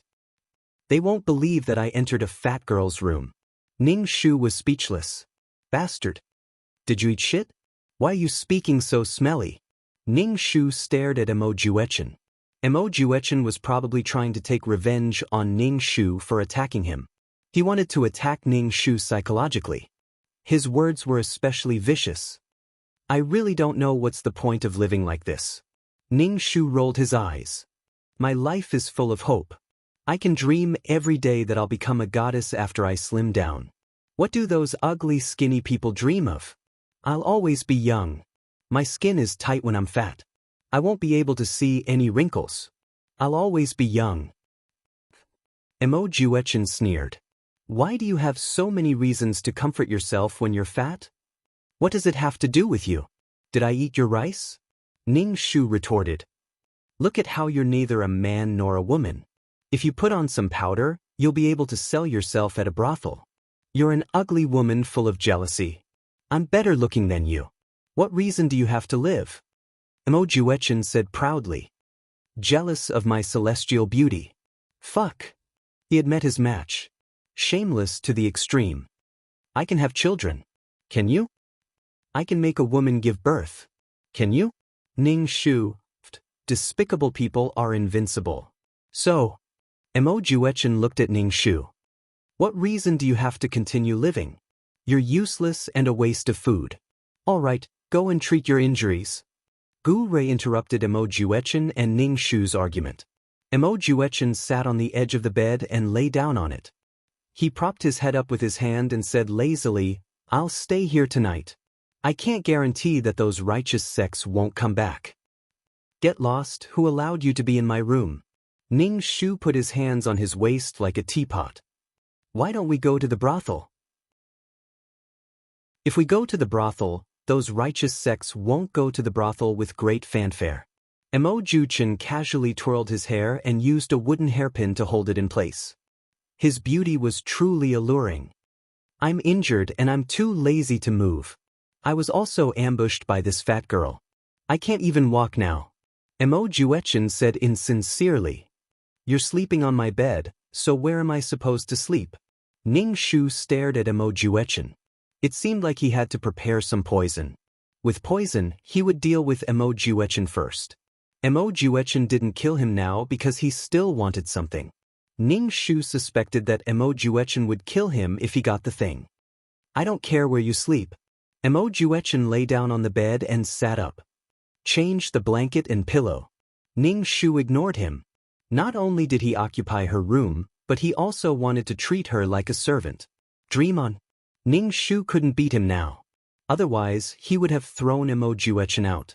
His body wasn't good, and his foundation wasn't good. Even his cultivation speed was slow. Ning Shu turned and left the room. Gu Rui asked, "It's so late, where are you going?" "I'm going to sleep with Shi Tao." "You two can go do it." Ning Shu closed the door. "Have fun." Ning Shu knocked on Shi Tao's door. When Shi Tao saw Ning Shu, she rubbed her eyes and asked, "Miss, are you hungry?" "I haven't eaten supper for a long time." "Don't talk to me about food. I'll squeeze with you." "I don't have anywhere to sleep," Ning Shu said. In the end, Ning Shu and Shi Tao squeezed together. The bed was small, so Ning Shu slept on his side. When he woke up, his whole body hurt. Shi Tao didn't sleep well either. Ning Shu suppressed his anger. When he returned to his room, Mo Juechen had already left. He was probably recuperating. After breakfast, Gu Rui came to look for Ning Shu. He said that he wanted to bring Ning Shu to check out the Fong family's shop. Ning Shu tidied up a little and went out with Gu Rui. They sat in a sedan. When the 4 sedan bearers lifted Ning Shu, they all snorted. Ning Shu thought to himself, "It's good that I didn't sprain my waist." The sedan chair swayed and Ning Shu almost fell asleep. Finally, the sedan chair stopped. "Miss, we're here." Shi Tao lifted the curtain. Ning Shu got out of the sedan and looked at the signboard. It was a tea shop. Gu Rui walked in first. Ning Shu looked at the tea leaves and asked the waiter to pack some of each tea. "Why are you bringing so many tea leaves back?" Gu Rui asked in surprise. "I have to try the tea leaves," Ning Shu said. "They can also help with weight loss." Gu Rui nodded. Next, they went to the medicine shop. Ning Shu asked the waiter to get some medicine. "You want to take medicine?" Gu Rui shook his head. "You can't take medicine blindly." "It's okay. I have a prescription for weight loss. I want to lose weight." Ning Shu asked the waiter. "Do as I say." Next, they went to the grain shop. Ning Shu got some rice. Gu Rui saw that Ning Shu wanted to get something every time they went to a place. He was not in the mood to take Ning Shu around. Ning Shu's figure was very eye-catching. Wherever he went, people recognized Ning Shu at a glance. The Fong family's miss was a big fat person. "I'll give you the account book. If you don't understand anything, ask me." "If I'm not at home, ask the accountant," Gu Rui said when they got home. Ning Shu narrowed his eyes and asked, "Why do you want me to learn all these? I feel like you're leaving?" Gu Rui nodded. "I'm planning to leave the Fong family. I have something to do." "Where are you going?" Ning Shu asked. Could it be that he was going to complete the restoration of the country? Ning Shu said with annoyance, "Can't you not leave? You see, I can't take care of the family's affairs. What will I do if you leave?" "It's okay. Every shop has a shopkeeper. You can check the accounts every month. You don't need to worry," Gu Rui said gently.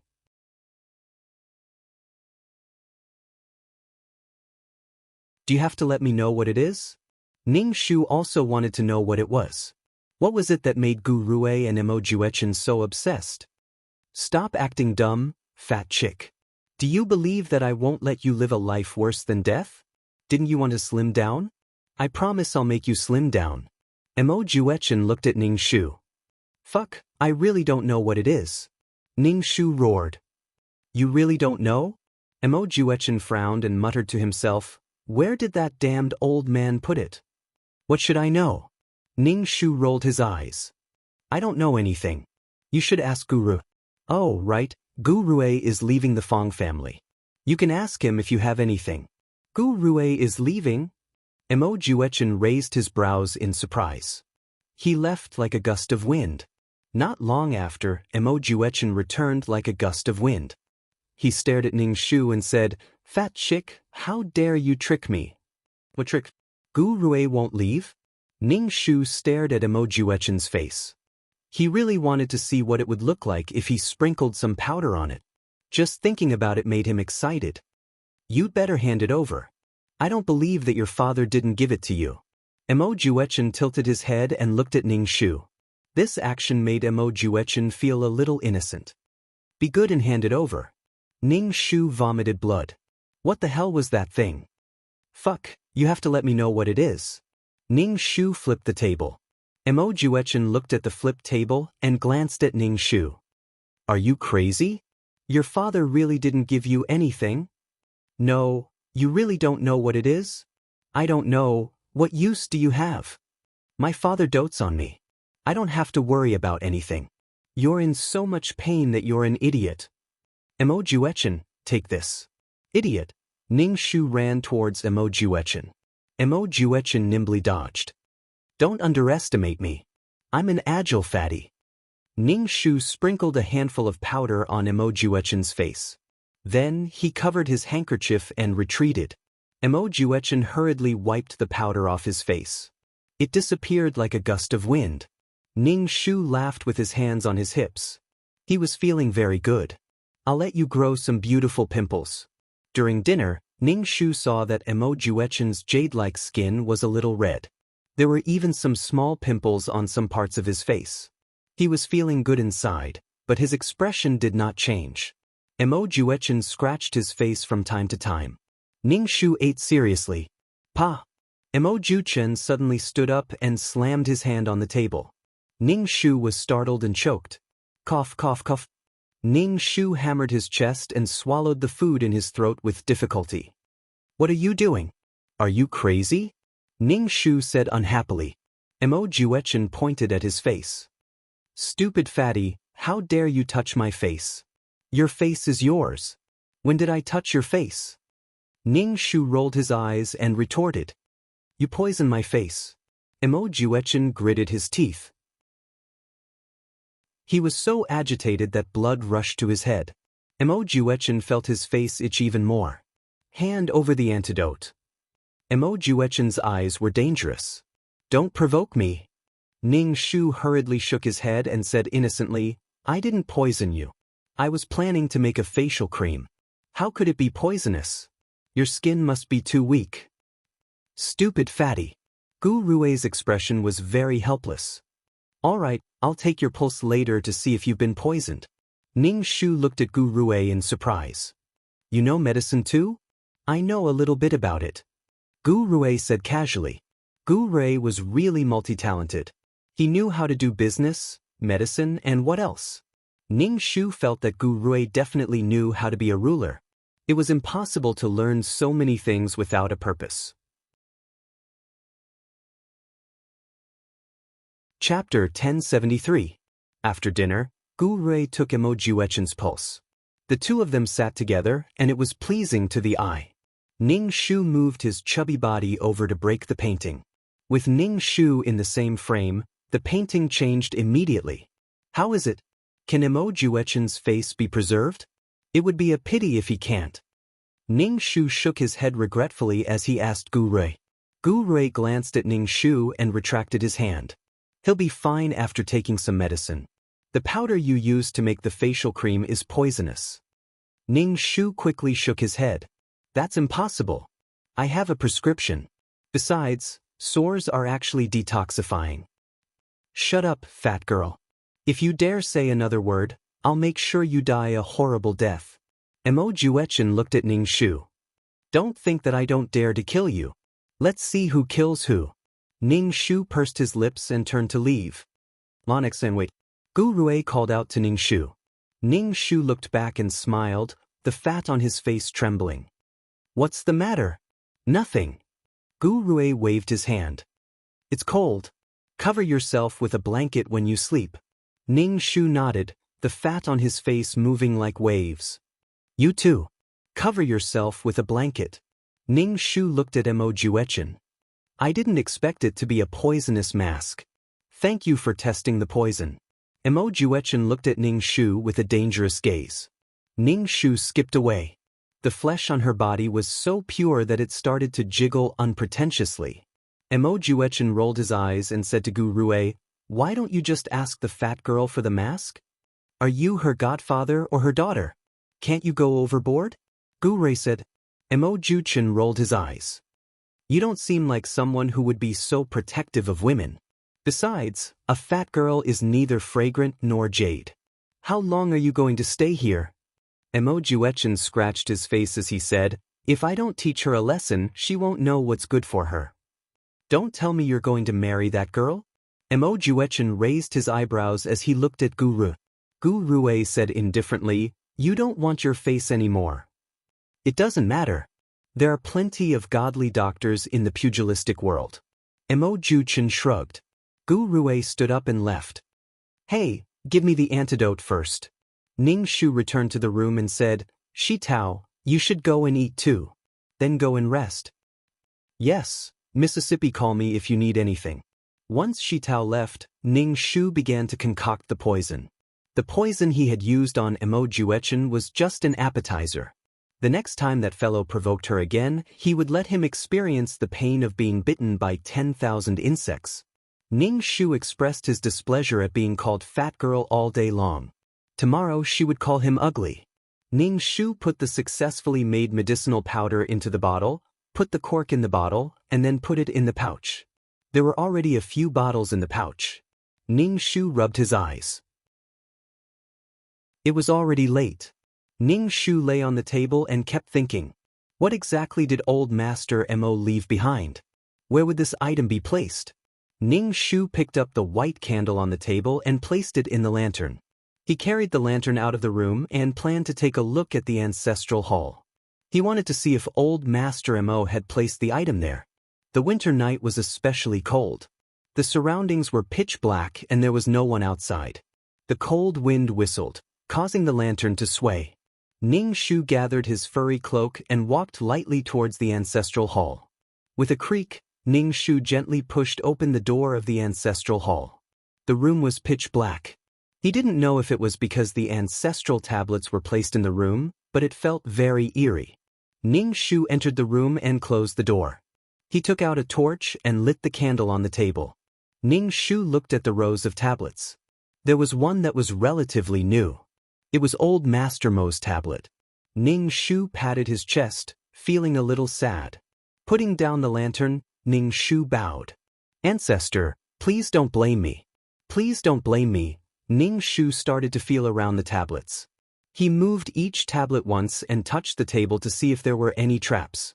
He even poured out the ashes from the incense burner. But he didn't find anything special. Ning Shu jumped up onto the roof beam. Ning Shu searched all the places that could hide things, but he didn't find anything. Ning Shu couldn't help but feel a little discouraged. Where did old Master Missouri place the item? This place had probably been searched by Gu Rei and Mo Juechen. How could she find anything? Ning Shu was so tired that he was panting. He sat on the roof beam and panted. This was the bad thing about being fat. It was too much of a burden on the heart. Just a little vigorous exercise would cause the heart to beat wildly. It required a long period of exercise. Ning Shu was covered in dust and felt a little itchy. He prepared to go back. Ning Shu couldn't help but roll his eyes. He felt that his life was so miserable. He had been cheated by 2333. But just as Ning Shu was rolling his eyes, he saw a different tile above his head. It was emitting a faint light. Ning Shu stood up and took out the tile. This tile was an ordinary glazed tile. And it was very small. It was almost hidden by the other tiles. If it wasn't for the light, Ning Shu wouldn't have noticed it. Ning Shu jumped down from the roof beam with the tile. He sat on the futon and held the candle close to the tile. Through the light, Ning Shu saw that there was a shadow in the tile. Ning Shu stretched out her foot and crushed the tile. Inside the tile, there was a piece of leather. The leather was very thin, and it felt very smooth to the touch. It was a little like human skin. Ning Shu opened it. It was a very abstract drawing of mountains and rivers. It looked a little like a road map. Other than that, there was no word on it. Ning Shu used his hand to wipe the lines on the leather. It couldn't be erased. Treasure map? TSK, this plot. So this was what Mo Juechen and Gu Rui wanted? Ning Shu stuffed the leather into his arms and put the ashes back into the incense burner. He tried his best to restore the item. He picked up the broken tiles on the ground and left the ancestral hall with the lantern. After leaving the ancestral hall, Ning Shu threw the broken tiles into the fish pond. Ning Shu went back to his room and let out a long breath. He patted the dust off his body and took out the map. Ning Shu rolled his eyes. If he wanted to make a map, he should make it more detailed. If he met someone with a low IQ, they wouldn't even know what the map was. Ning Shu folded the map and put it in his wallet. This leather was really mysterious. It didn't have any smell and was so thin.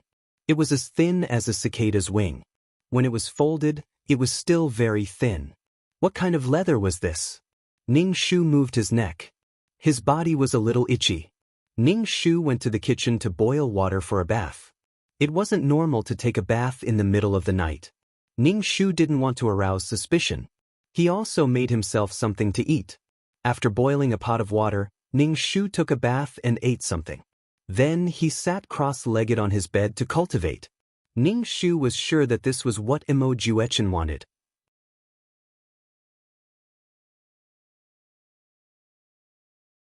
Chapter 1074. If it was really a treasure map, Ning Shu decided to go and see what treasures were hidden there. Ning Shu didn't know what the original owner's wish was, nor did he know what she wanted to counterattack. Since Gu Rui was leaving, she had to protect the Fong family's assets. She didn't know what had happened to make Fong Lanxin so desperate that she had to sacrifice her soul to counterattack. Ning Shu wasn't in the mood to cultivate anymore, so she just lay on the bed and slept.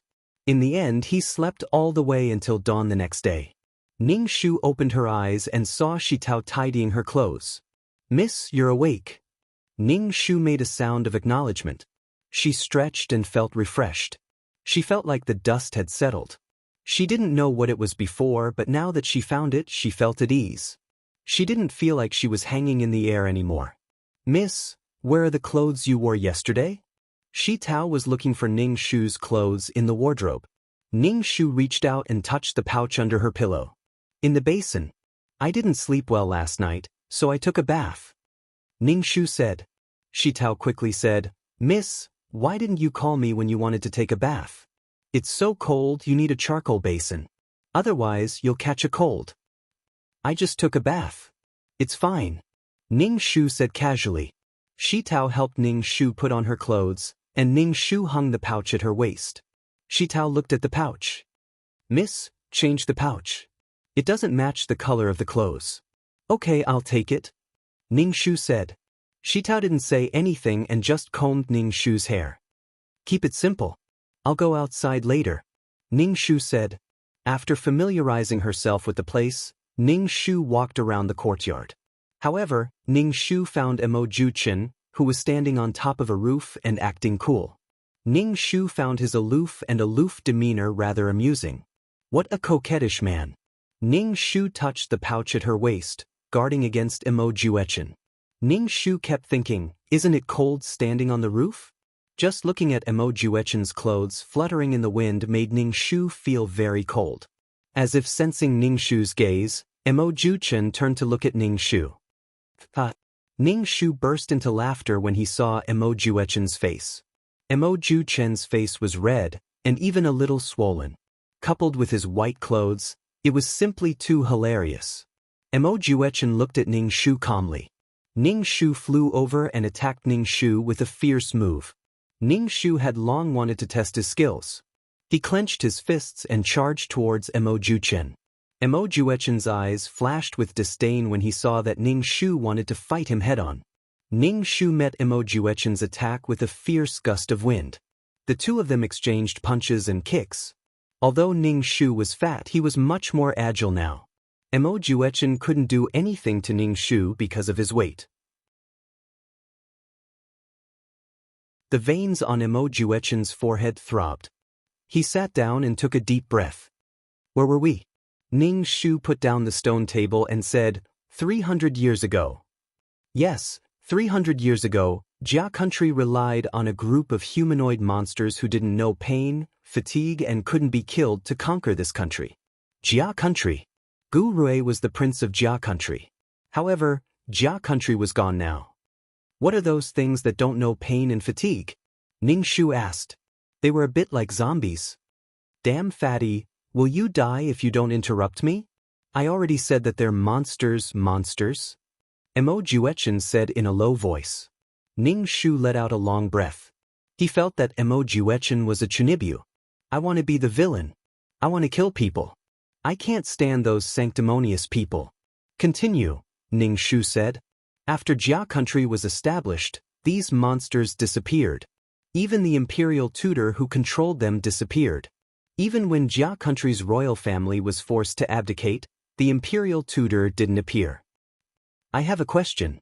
Can the imperial tutor live until Jia country is destroyed? Ning Shu raised his hand and asked.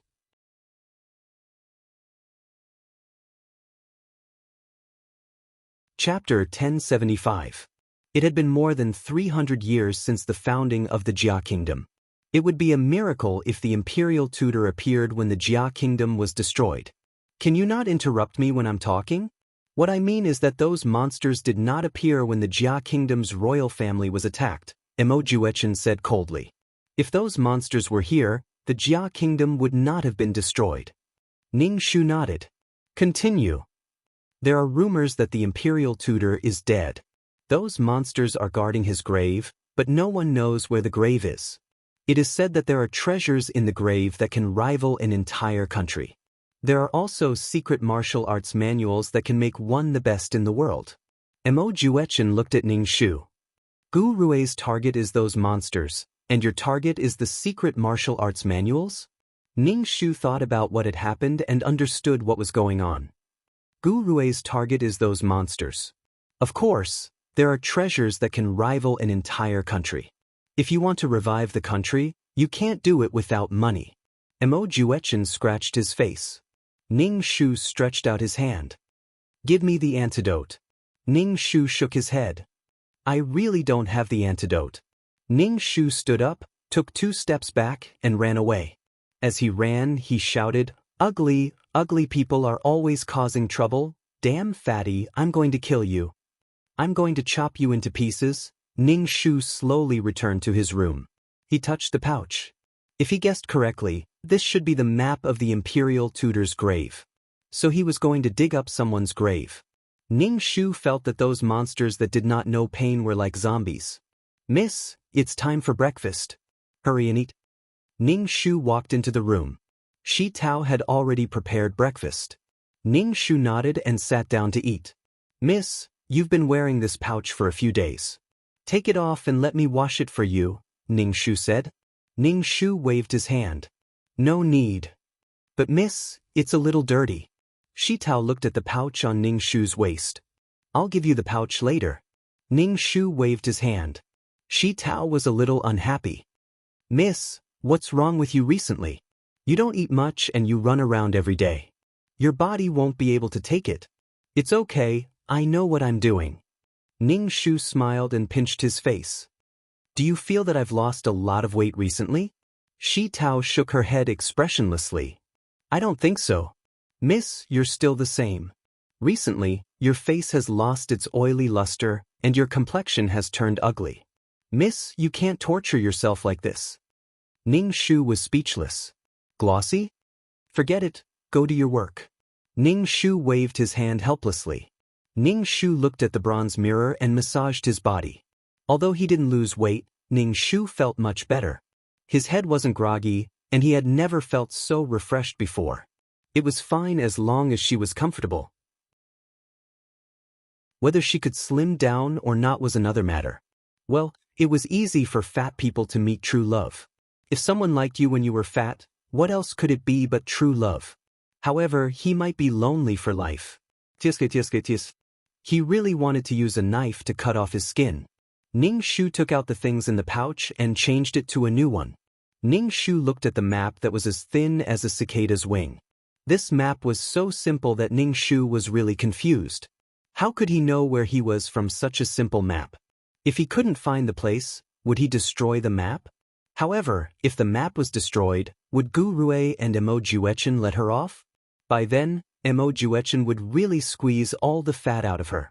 Gu Rui wasn't such a violent person, but violence in one's mind was the most terrifying. It would often make one wish for death. Ning Shu thought for a moment before folding the leather and putting it in the pouch. Shi Tao walked into the room and saw Ning Shu putting something in the pouch. She hurriedly asked, Miss, what is this? It's nothing, just a handkerchief. Shi Tao shook her head, looking a little confused. However, she kept looking at Ning Shu's pouch from time to time. It's nothing, you can go and do other things. Ning Shu waved her hand at Shi Tao. Miss, What's wrong with you? Why do you keep asking me not to follow you? In the past, Miss always asked me to follow you. Why do you keep asking me to leave now?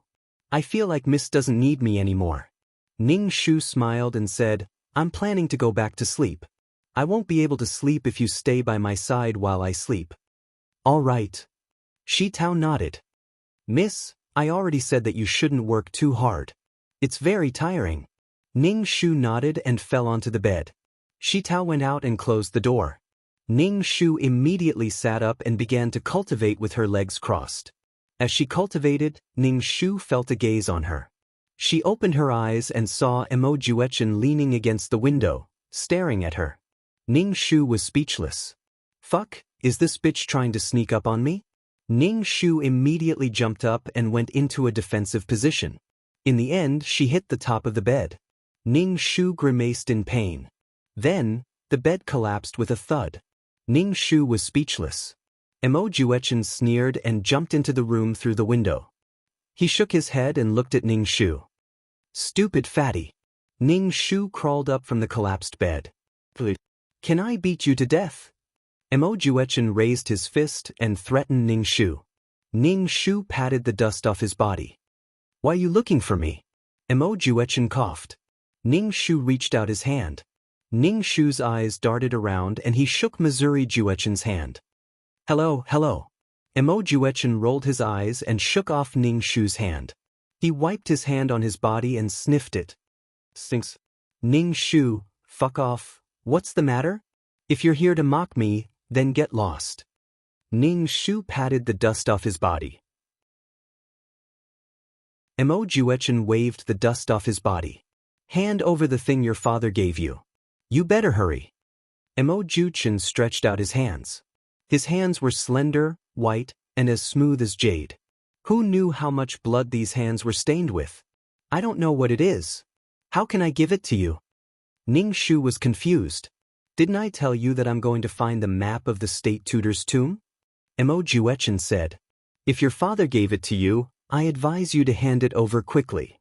Gu Rui hasn't made a move yet. If he does, you can just wait for your death. That guy is a vicious person. He might do things beyond your imagination. Even I, a person who kills people like flies, have to admit defeat. Ning Shu asked, what did he do? You don't want to know. Otherwise, you'll be traumatized when you see him. Emo Juechen stared at Ning Shu. So hurry up and hand it over. Ning Shu asked again, he's not a pervert, is he? Who cares if he's a pervert? Hand it over. I think it's most likely on you. Chapter 1076. Emo Juechen's tone was almost certain that the item was with Ning Shu. His certainty left Ning Shu astonished. She had probably never shown the map in front of outsiders before. Ning Shu hurriedly shook his head. It's not with me. I swear. How would I know if even Gu Rui couldn't find it? My father has never told me about this kind of thing. Besides, how could my father have such a high-end thing? How did you know that my father has such a thing? My father is just a businessman. How would he have the Imperial Tutor's tomb map? Gu Rui should know better. Isn't he a prince of the Jia kingdom? Ning Shu's expression was ugly. You ask me for things every day. I owe you. My father must have suffered to have adopted sons like you. I never said that I wanted to be your father's adopted son. Your father didn't even give me a chance to speak. He forced me to be his adopted son. Emo Juechen shrugged. I realize that you're very good at changing the topic. I want something from you. Give it to me. Hurry up. Emo Juechen said. You want my life? I don't have anything. Ning Shu placed his hands on his hips. You'll regret it if you continue to be stubborn with me. Emo Juechen pointed at Ning Shu. You'll regret it. Just you wait. I'll wait. Let's see what you can do to me. Ning Shu rolled his eyes. Just you wait. My left protector has 108 different ways to torture you before killing you. Emo Juechen pointed at Ning Shu. Come on, let's kill him first. I'll cut him up. Ning Shu slapped Emo Juechen's finger away. Emo Juechen's expression darkened. You refuse a toast only to drink a forfeit. Emo Juechen's expression darkened. He bumped into Shi Tao as he walked out. Shi Tao saw Emo Juechen leave Ning Shu's room and pointed at him. You miss, if you point at me again, I'll throw you into a snake cave. Shi Tao immediately shut her mouth, got up from the ground, and entered the room. Mississippi, Shi Tao looked at the collapsed bed. This, did Emo Juechen bully you? It's fine. Move the bed away and get a new one. Ning Shu's expression wasn't good. It seemed like Gu Rui and Emo Juechen were determined to get what she had. Although she was aggressive before, the situation wasn't good. Emo Juechen was a very direct person. He would ask her for things directly, but Gu Rui had never asked her for anything. He clearly wanted something, yet he could bide his time. Ning Shu touched the pouch on his waist and found that his pouch was gone. Ning Shu was startled and hurriedly went to the side of the bed to look for it. It should be the mattress and the pouch. Shi Tao was tidying up the bed and took out a pouch. Miss, is this it? Yes. Ning Shu quickly took the pouch and hung it on his waist. Miss, I'll get the carpenter to make a new bed for you. Shi Tao bowed and hurriedly left. Ning Shu picked up the teapot and poured a cup of water. As he drank, Ning Shu suddenly put down the teacup, and the tea splashed out. Ning Shu took off the pouch and opened it. There was no map. Where was the map? Shi Tao. Ning Shu hurriedly chased after Shi Tao. Shi Tao was the only one who had touched the pouch. Ning Shu met Shi Tao. When Shi Tao saw Ning Shu, she panicked and asked, Miss, what happened? Ning Shu was a little out of breath. Where's my thing? It's the thing in the pouch. It looks like a piece of skin. Shi Tao shook her head. I don't know. I don't know what you're talking about. Ning Shu tightly frowned and stared at Shi Tao. You're the only one who touched the pouch. The thing inside was not taken by you, but by the book? Shi Tao hurriedly shook her head. Miss, I don't know what you're talking about. Miss, what happened to you? Shi Tao, you have to treat me as Mississippi. We grew up together. You and I are close. Shi Tao, tell me honestly. Did you take the thing? Who did you give it to? Miss, I really didn't take it. Shi Tao hurriedly waved her hand. Seeing Ning Shu's cold face, she hurriedly knelt down. Miss, you have to believe me. Ning Shu sighed and impatiently said, I just want to know where the thing went. Where is it? Miss, it must have been dropped somewhere. I'll go find it for you. Shi Tao hurriedly stood up and wanted to go back to the room to find something for Ning Shu. Ning Shu grabbed Shi Tao's arm. Shi Tao, I'll give you one more chance. Who did you give the thing to? Actually, I've already thought of who you would give it to. Gu Rui, isn't it? Shi Tao tightly bit her lips and didn't speak for a long time. Then I want to know the reason why you betrayed me? Ning Shu looked at Shi Tao. What kind of temptation can betray the friendship we grew up together? Mississippi, Shi Tao looked at Ning Shu with tears in her eyes. Ning Shu let go of Shi Tao's arm and prepared to go to Gu Rui. Mississippi, Shi Tao called out to Ning Shu. Ning Shu turned to look at Shi Tao. Shi Tao cried and said, Miss, I'm sorry. I didn't do it on purpose. Young Master Gu said that he would let this servant be with young Master Li. Shi Tao said while crying. Ning Shu was silent. A woman who fell in love would betray a lot of things for love. Just to be with the person she loved forever, it was just a moment of joy. For Li Jioga, Shi Tao betrayed the master-servant relationship they grew up together. Ning Shu waved his hand and left without looking back to find Gu Rui. Ning Shu kicked open Gu Rui's study. Gu Rui was writing. He looked up at Ning Shu and asked gently, What's wrong? Ning Shu looked at Gu Rui indifferently. Give it back to me. What is it? Gu Rui put down his writing brush. Ning Shu, damn, it was these people who asked her for things before. Now it was her turn to ask them for things. Every dog has its day. Them. A straightforward person doesn't resort to insinuations. Did you get the map? Ning Shu stared at Gu Rui. Gu Rui nodded. I have a request. You have to take me with you, Ning Shu said. She couldn't get the thing from Gu Rui, but she had to go with them to dig the grave. Gu Rui glanced at Ning Shu. His eyes flashed and he nodded. Okay, you can go with us. It was that simple? It was so smooth that Ning Shu felt it was unbelievable. You really want me to go? Ning Shu stared at Gu Rui. If I don't let you go, will you agree? Of course not.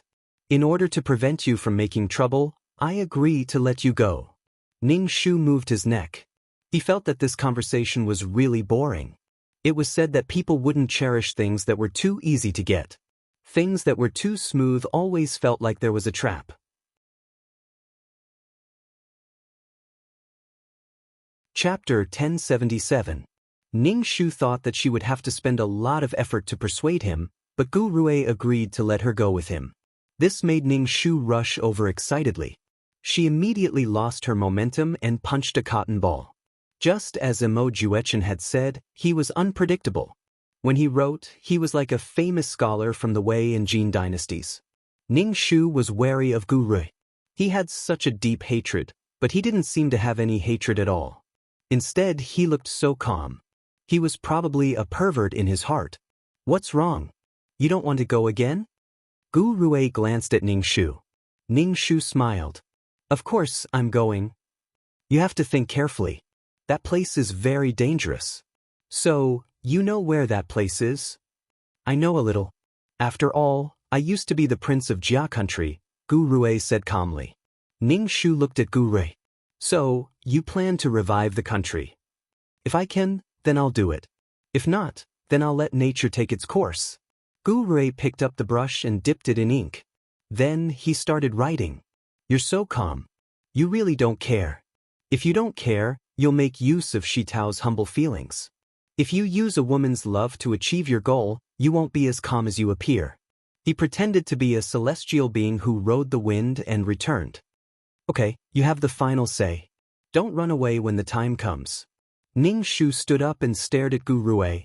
Does my father's death have anything to do with you? Godfather's death has nothing to do with me. It has nothing to do with me at all. Godfather's death was really caused by an epidemic, Gu Rui said straightforwardly. That better be the case. If my father's death has anything to do with you, I won't let you off, Ning Shu said with a sullen face. Gu Rui said calmly, in your heart, I'm such a person. Of course, you are. Ning Shu stared at Gu Rui. I don't believe you. It doesn't matter to me whether you believe me or not. Ning Shu rolled her eyes. Gu Rui meant that he didn't care about her opinions and emotions at all. In Gu Rui's eyes, she was nothing. Ning Shu rolled his eyes and turned to leave. As he walked out, he met the snow-white Emo Juechen.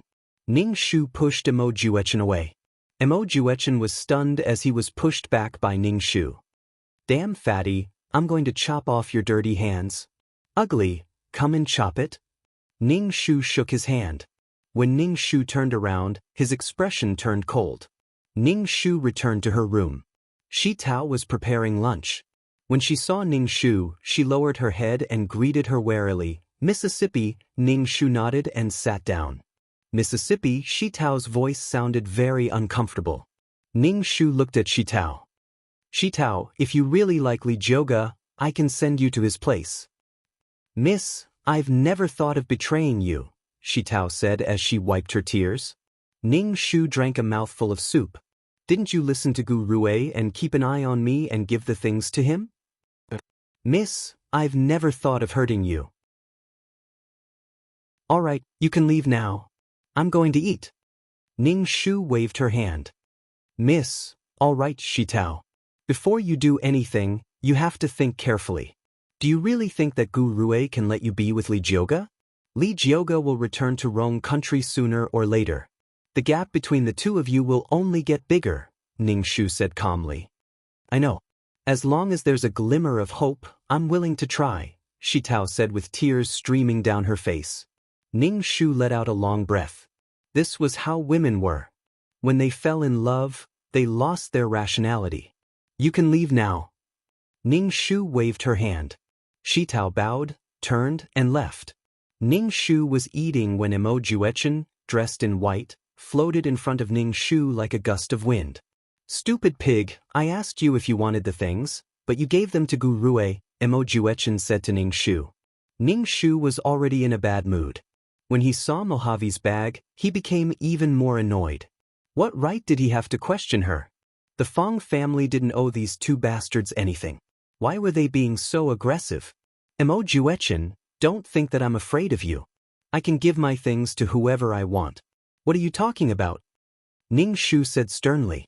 Stupid pig, how dare you talk to me like that? Mo Juechen glared at her. Ning Shu picked up the plate on the table and threw it at Mo Juechen. Mo Juechen dodged the plate and it fell to the ground with a bang, breaking into pieces. Mo Juechen stared at Ning Shu in a daze. You stop showing off in front of me. I won't be able to stop myself from scratching your face. I can't help but want to destroy such a beautiful thing, Ning Shu said viciously. I knew that you were jealous of my looks. Mo Juechen looked at Ning Shu. Stupid pig, it's fine that you look feminine, but you even stutter. What's the point of living? Hurry up and die, Ning Shu said viciously. Stupid pig, are you sick? You're the one who's sick. You came here just to be scolded. You stupid pig, you're changing the topic? Mo Juechen pointed at Ning Shu. I'm here to ask you. Gu Rui said that you'll be coming with us to the Imperial Tutor's tomb. Yes. I won't let you go. A stupid pig like you will only drag me down, Mo Juechen said coldly. Ning Shu tilted his head and looked at Mo Juechen expressionlessly. It was as if he was looking at an idiot. What's with that look? Mo Juechen pointed at Ning Shu. Who am I dragging down? Scram, I don't want to talk to you. Mo Juechen turned around and left. However, he was probably infuriated by Ning Shu. He turned around and flipped over Ning Shu's table. The table fell to the ground with a clang, and the plates on it shattered. Ning Shu was speechless. Mo Juechen sneered and warned Ning Shu, Stupid pig, don't provoke me. You no longer have any value to me. If I want to kill you, it will be as easy as crushing an ant. Mo Juechen left.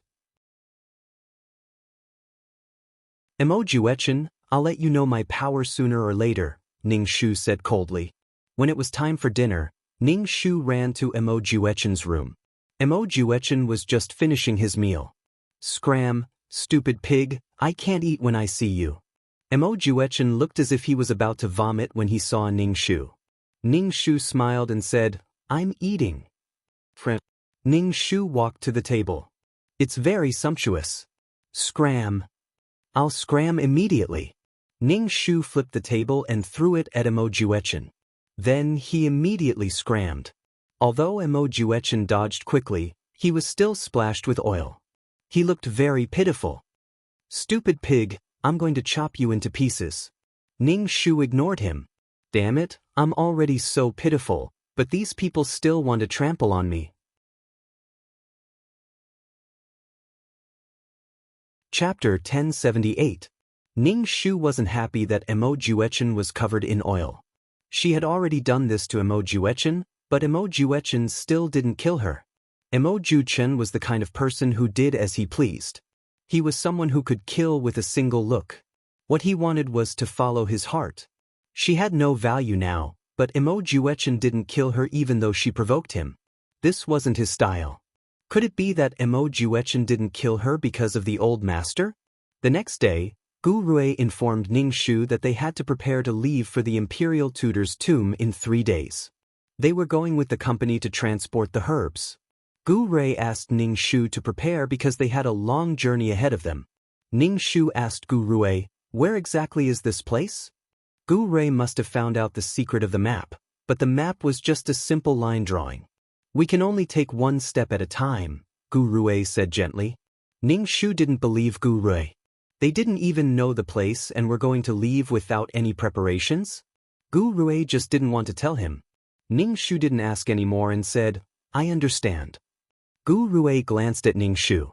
The journey will be tough. It's not too late to give up now. I'll go. All right, prepare more things in case anything happens.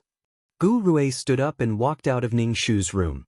Ning Shu stared at Gu Rui's back until he couldn't be seen anymore. Miss, where are you going? Shi Tao and Ning Shu asked. Ning Shu stared at Shi Tao and said, call Uncle Fong over. Uncle Fong was the butler of the Fong family. He was in charge of the Fong family's basic necessities. Yes, Shi Tao replied. Then she asked, Why are you looking for Uncle Fong? Call him over, Ning Shu said. Shi Tao was confused and went to call Uncle Fong. Uncle Fong soon arrived. Uncle Fong was over 50 years old, had a goatee, and wore a cotton robe. When he saw Ning Shu, he cupped his hands in greeting. Miss, what do you need from this old servant? Uncle Fong, I'm going out with Gu Rui. I don't need so many servants. Ask Yaxi to come over and dismiss some servants. Miss, where are you going? Uncle Fong asked in surprise. Miss has never traveled far before. It's too dangerous outside. I went with Gu Rui to deliver the herbs. Now that father is gone, I have to learn how to do the Fong family's business, Ning Shu said.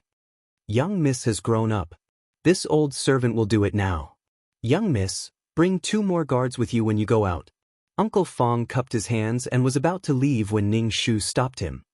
Uncle Fong, take Shi Tao away. Shi Tao was in a daze, unable to regain her senses for a while. Uncle Fong glanced at Shi Tao and asked, Miss, are you going to sell Shi Tao to that kid? Ning Shu nodded. Miss, don't sell me. I beg you. Shi Tao knelt down and grabbed Ning Shu's clothes. Ning Shu took a sip of tea and said, You can betray our relationship as master and servant. Why can't I sell you? Miss, I beg you. We grew up together. I beg you, please don't sell me. Otherwise, I don't know where to go. I beg you. Shi Tao cried sadly. Her face was full of fear and confusion. Shi Tao grew up in the Fong family. After leaving the Fong family, the outside world was strange and terrifying to her. Miss, I beg you, please don't do this. I won't do it again. Miss, please let me stay in the Fong family because we grew up together. Shi Tao grabbed Ning Shu's clothes and crawled beside Ning Shu's feet. At this time, she was thinking about the friendship they grew up together. Since she wasn't grateful, why insist on being kind? Shi Tao should have thought of the consequences when she did this. She coveted the high and mighty position too much. She might even lose what she had now. Shi Tao wanted to be Li Jioga's woman, not his servant.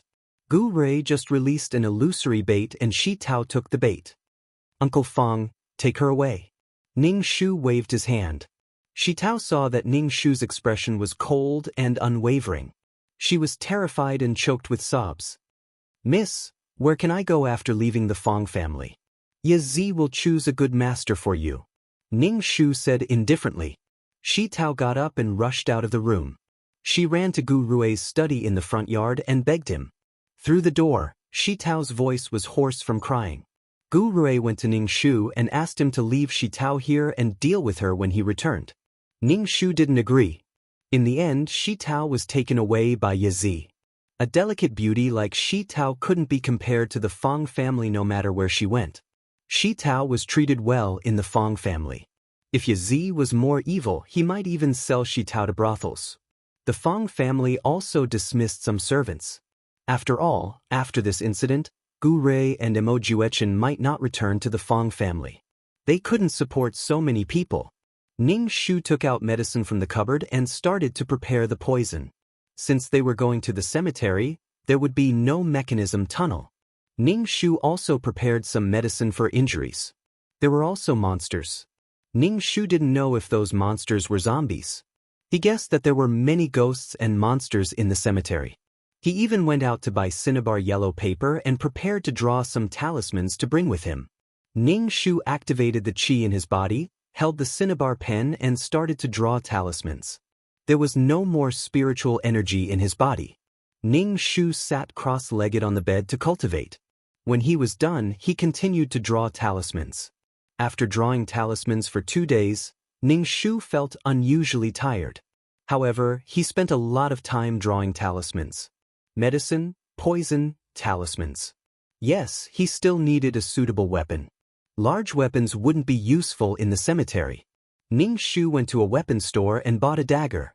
On the morning of the 3rd day, Ning Shu had a few pouches tied to his waist. They contained the things that Ning Shu had prepared for the past 3 days. After exiting the gate, Mo Juechen and Gu Rui sat on horseback. Mo Juechen snorted when he saw Ning Shu. Lan Exen, you take the carriage, Gu Rui said to Ning Shu. The horse pulling the carriage is really bad. Mo Juechen sighed. Ning Shu was speechless. Mo Juechen, just you wait. I will make you die a horrible death. Ning Shu looked at Mo Juechen. I can guarantee that you will die a worse death than me. You will die before me, fat pig. Mo Juechen rolled his eyes. Ning Shu's eyes flickered. What did Mo Juechen mean?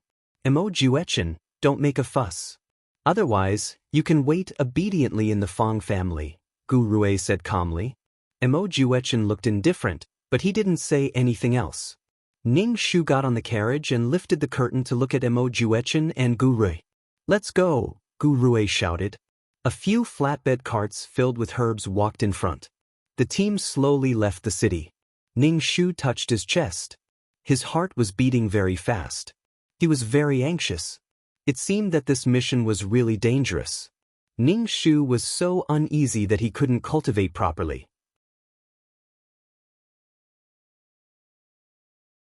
Chapter 1079. Ning Shu took out some dry rations from her bag and chewed on them slowly. Ning Shu chewed on the rations as she lifted the curtains. She saw the two men beside the carriage. They were so handsome that they seemed to be protecting her. He seemed to be protecting her, but Ning Shu had a strange feeling in her heart. Putting down the curtain, Ning Shu let out a long breath and began to cultivate. Sharpening one's spear at the last minute was good. After walking for an entire day, the group would stop for a while to eat when it was time to eat. Ning Shu sat in the carriage and almost fell asleep from the shaking. At night the group stopped. It was cold in winter, so they boiled some soup and ate it with their rations to warm their bodies. Ning Shu also got off the carriage and walked around. Ning Shu sat in front of the fire and asked Gu Rui, "Where are we going now?" Gu Rui poked at the fire and said, "To Liang County." "Is that thing in Liang?"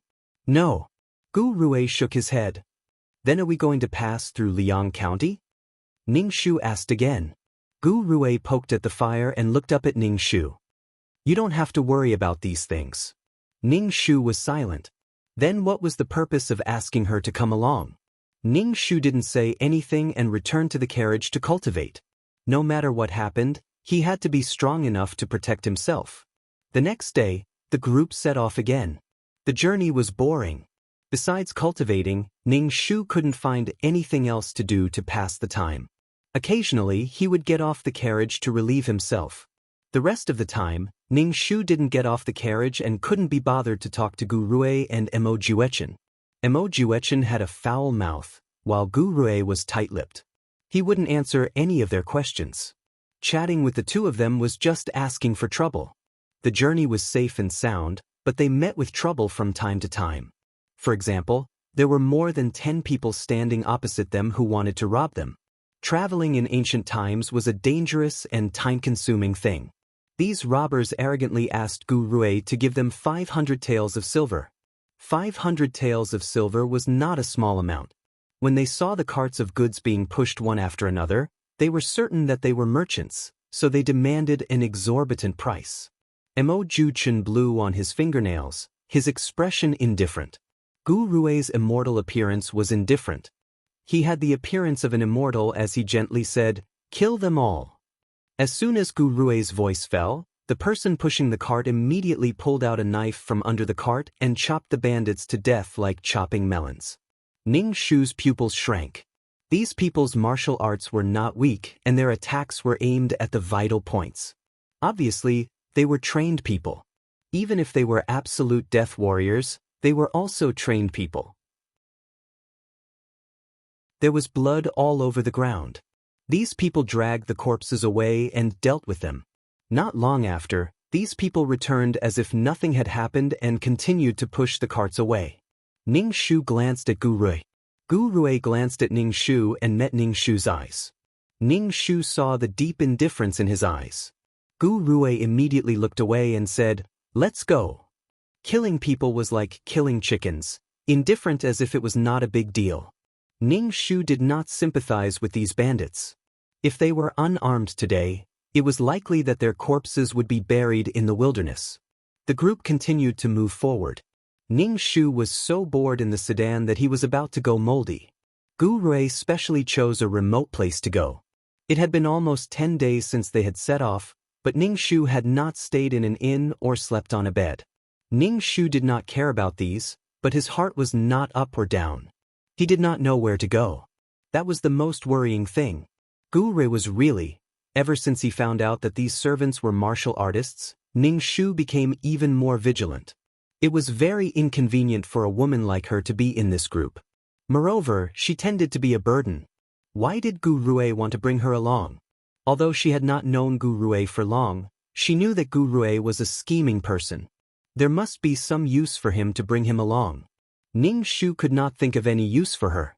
The group continued to move forward and finally settled down in a small town. The goods were all placed in a small medicine shop. The group settled down in an inn. It was snowing lightly and the weather was very cold.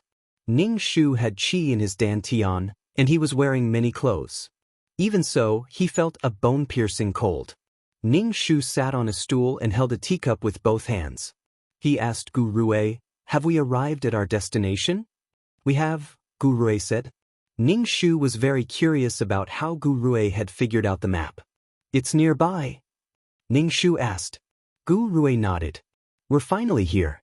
The day when I dominate the martial arts world is not far away." Mo Juechen stretched his neck, his brows filled with eagerness and desire. "I'm guessing it's the Sunflower Manual," Ning Shu said to Mo Juechen. "Sunflower Manual?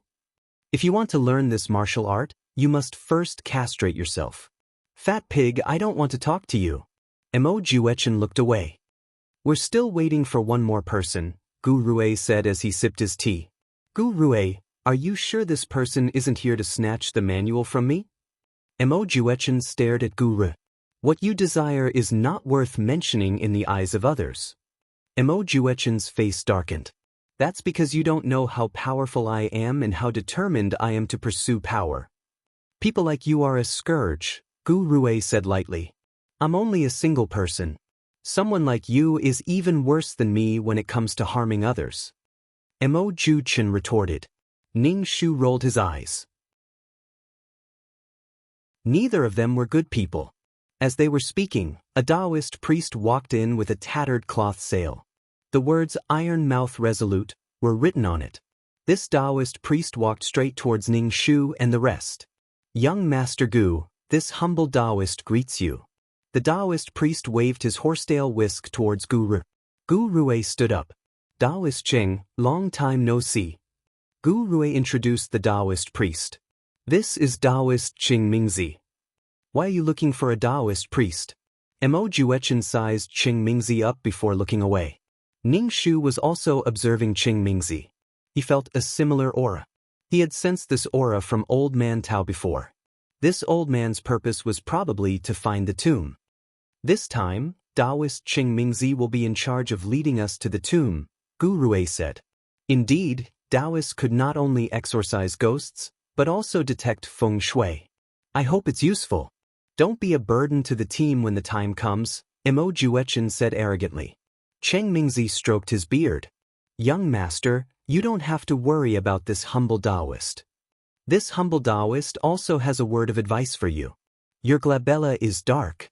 Young master, you have to be careful when you go to the tomb," Qing Mingzi said calmly. "What a joke. I've survived mountains of knives and seas of fire. Why would I be afraid of a small tomb?" Mo Juechen sneered. He did not take Qing Mingzi's words to heart.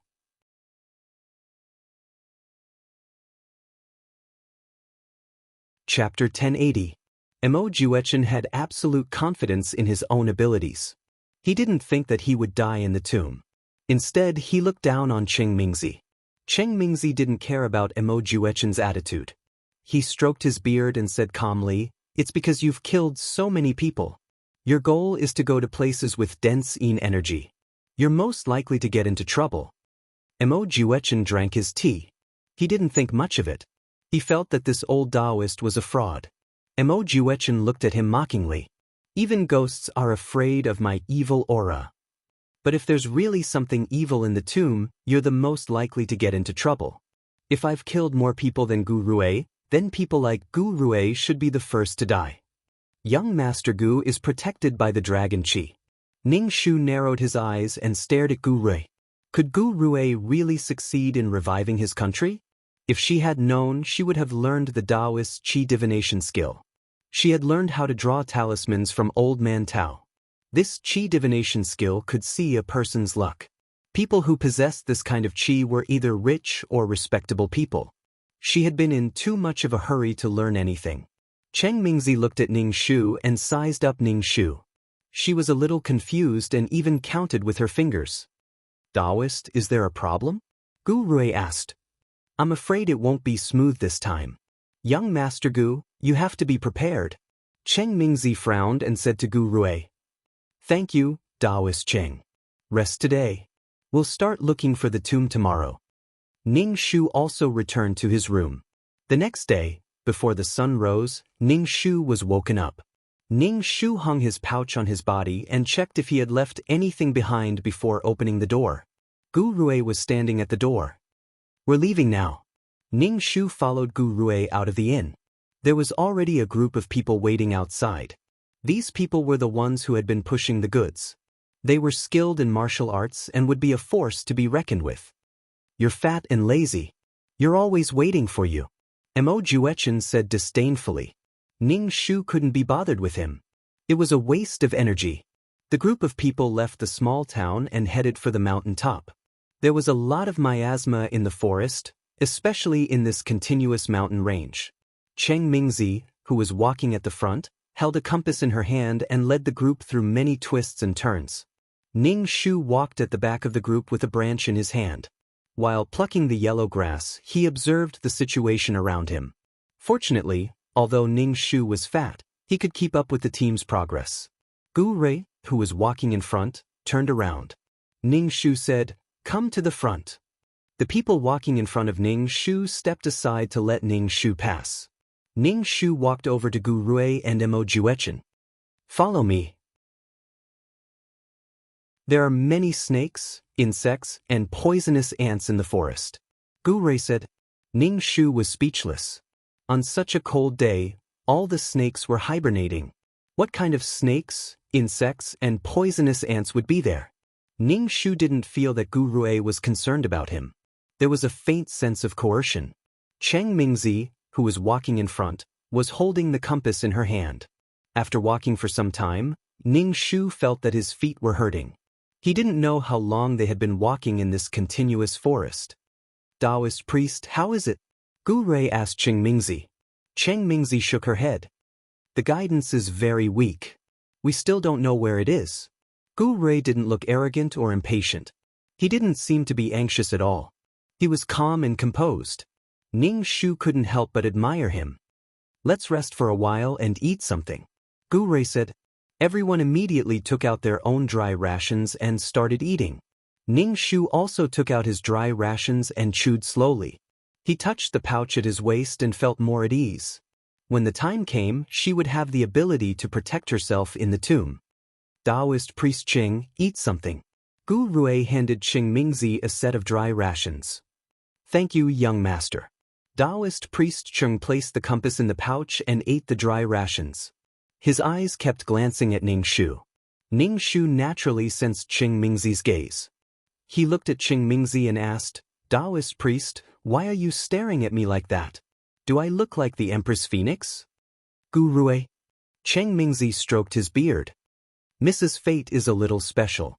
She does look like the Empress. Ning Shu smiled proudly. She can be the Empress like this? Mo Juechen snorted. But Miss looks like she will die young. Cheng Mingzi said. Haha, a short-lived Empress. Mo Juechen laughed maniacally. She obviously looked like she would die young. Otherwise, she wouldn't have entered the mission so early. Ning Shu didn't know the plot and didn't know what was going on. Ning Shu glanced at Mo Juechen.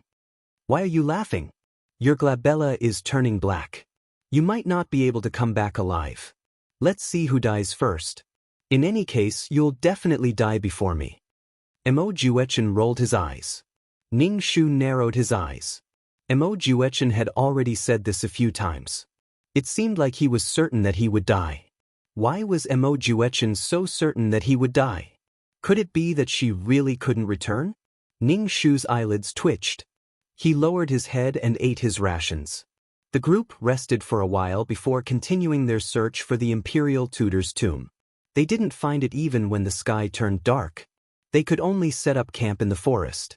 Ning Shu took off his wet shoes and rubbed his cold feet. He circulated the energy in his energy center to warm his feet.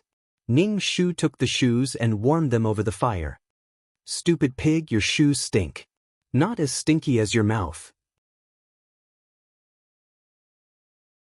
Ning Shu put on his shoes and returned to his tent. He sat cross-legged and cultivated. The next morning, they started searching for the Imperial Tutor's tomb again. After searching for half a day, the compass finally reacted. Cheng Mingzi stroked his beard. "There's a reaction. Very good. Found it?" Cheng Mingzi walked quickly in front. The people behind him also hurried to catch up.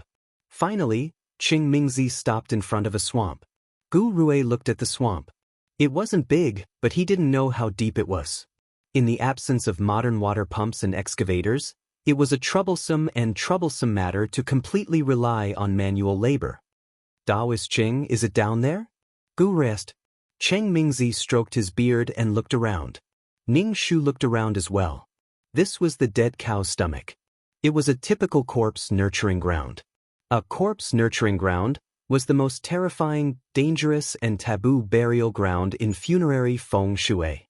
After a corpse was buried in a corpse nurturing ground, the flesh and organs wouldn't rot.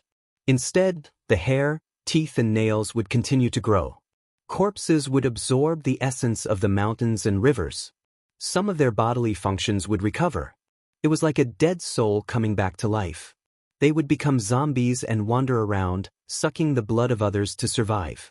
If the Imperial Tutor's tomb was really down there, they would be in even more danger. Unless they gave up on digging the tomb.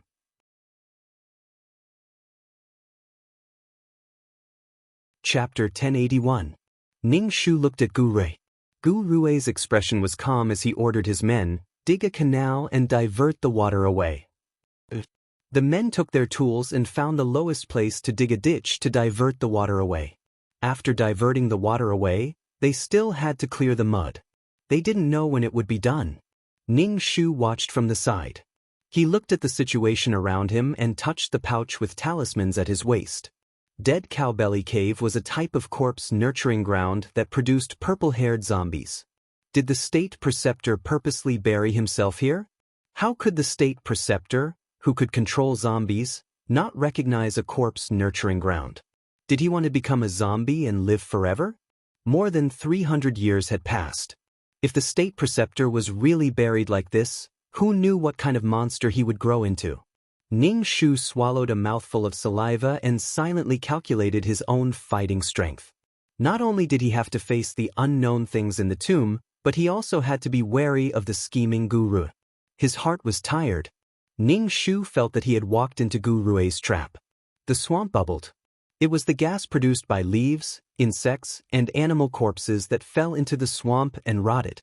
It produced poisonous miasma. Cheng Mingzi stroked his beard and said to Gu Ru, "Mr. Gu, the state preceptor's tomb is very dangerous. We have to be prepared. This is a corpse nurturing ground." Gu Rui heard this and couldn't help but frown. He touched the jade pendant at his waist. "No matter how difficult it is, we have to go down." This was his hope of reviving his country. He had finally gotten the map. With this map and the information left behind by the Jia Kingdom's royal family, he had successfully deciphered the route. He had already taken 99 steps. There was only one step left. He had to take it. Gu Rui glanced at Ning Shu and said to Cheng Mingzi, "Taoist priest, I'll have to trouble you when we go down later. I also have a request. After hundreds of years, this tomb must be incomparably dangerous. When the time comes, I hope that young Master Gu can listen to me to prevent unnecessary losses." "I'll listen to you." Gu Rui bowed and cupped his hands. Ning Shu looked at the bubbling swamp and felt his heart skip a beat. This was an instinctive reaction when faced with danger. Ning Shu's heart was filled with uncontrollable fear, and even his body began to tremble slightly. Ning Shu was afraid that it was the residual emotions in his body. He was not afraid to that extent. Could it be that Fang Lanxin had been here before? Did something happen in the Imperial Preceptor's tomb that made Fong Lanxin so afraid? Ning Shu didn't know. She chanted the clear heart mantra in her heart and suppressed the emotions in her body. Trembling like this would affect her body's agility. Gu Rui's men dug a ditch to divert the water from the swamp. Gu Rui stood at the edge of the swamp. He actually felt like a gentleman facing the water. Everywhere he stood, there were bejeweled jade palaces. Everywhere was a paradise on earth. By the time the layer of water and mud above the swamp had flowed away, more than half a day had passed. No one knew how deep the swamp was. They could only dig canals from low-lying areas. Even when it was dark, there was still no progress in clearing the swamp. They set up camp beside the swamp. They didn't know if it was because they were next to the corpse-raising ground, but after dark, the yin qi here was as thick as ink. It covered the sun all day long, and even the sky couldn't be seen. Even if they lit a fire, the flames would be flickering. With such a heavy yin qi, a corpse nourished by the yin qi would really turn into a zombie. They didn't know if the Imperial Preceptor of the Jia Kingdom was buried with anyone. If so, there might be more than one zombie here. Ning Shu went into the tent and took out something wrapped in paper from the pouch. Ning Shu opened the paper bag. There was cinnabar inside. Ning Shu took out a bottle. He poured out the black and red rooster blood and mixed it with cinnabar. He pulled open the front of his clothes, dipped it in cinnabar, and drew a talisman on his chest. The talisman gradually imprinted on his skin. After drawing his heart, Ning Shu rolled up his sleeves and drew talismans on his arms and legs. She was the only woman in the team. Women were weak, and their yang qi was not as strong as men. Ning Shu had to be prepared.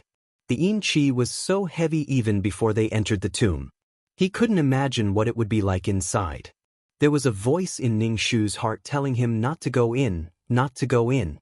In this situation, she had to go in even if she didn't want to. She was afraid that she would be of some use, so she asked Gu Rui to bring her along. With the effect of the talisman, Ning Shu no longer felt the yin qi drilling into his organs. The surroundings were silent, and there wasn't even the sound of birds. He knew how dangerous it was down there. Ning Shu sat cross-legged and cultivated. The qi energy he cultivated could repair Ning Shu's body and resist the invasion of the yin qi. In the morning, Ning Shu came out of the tent. A few people in the team had headaches and pale faces. This was a sign that the yin qi had entered their bodies. The weaker the person, the more they couldn't resist it. People who knew martial arts had strong qi and blood, and could resist evil things. Taoist priest, what do we do now?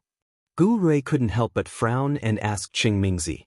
They hadn't even entered the tomb, and this was already happening. Cheng Mingzi took out a white porcelain bottle and poured out a few pills. She said to Gu Rui, "Take them with mixed water. The yin qi has entered their bodies." Ning Shu stared at the pills that Cheng Mingzi took out. He twitched his nose, wanting to smell what medicine it was. "Do you need it?" Cheng Mingzi stroked her beard and looked at Ning Shu. "You're a woman. A woman's body is yin. It's easy for yin qi to enter your body." Before Ning Shu could say anything, Gu Rui said, "Taoist priest, give her one." Ning Shu took the pill and sniffed it. It should be made of yang herbs. These people aren't enough to clear the swamp. Do you want me to go out and catch some people? Mo Juechen said impatiently. When Mo Juechen frowned, his eyebrows seemed to darken. Even Ning Shu, who was a beginner, could tell. Mo Juechen might really end up dead. Ning Shu glanced at Gu Rui. Gu Rui's expression was normal and there wasn't any darkened expression on his face. Could it be that he really has dragon qi protecting him? Taoist priest, do you think we can get some people to come over? Gu Rui asked Cheng Mingzi. Cheng Mingzi shook her head. It's useless even if ordinary people come. The yin qi will enter their bodies. After a few hours, they'll get a fever and fall sick. Some people might even go crazy. Then what do? We can't keep wasting time like this, right? Mo Juechen said. Ning Shu said, "Can't you guys help out? Why are you just watching?" "Fat pig, you sound so righteous. Why are you rolling up your sleeves and working?" Mo Juechen stared at Ning Shu. Ning Shu shrugged nonchalantly. "I'm just here to walk around and have fun. I don't care whether I enter or not. I'm not like you. I don't need the sunflower manual so much.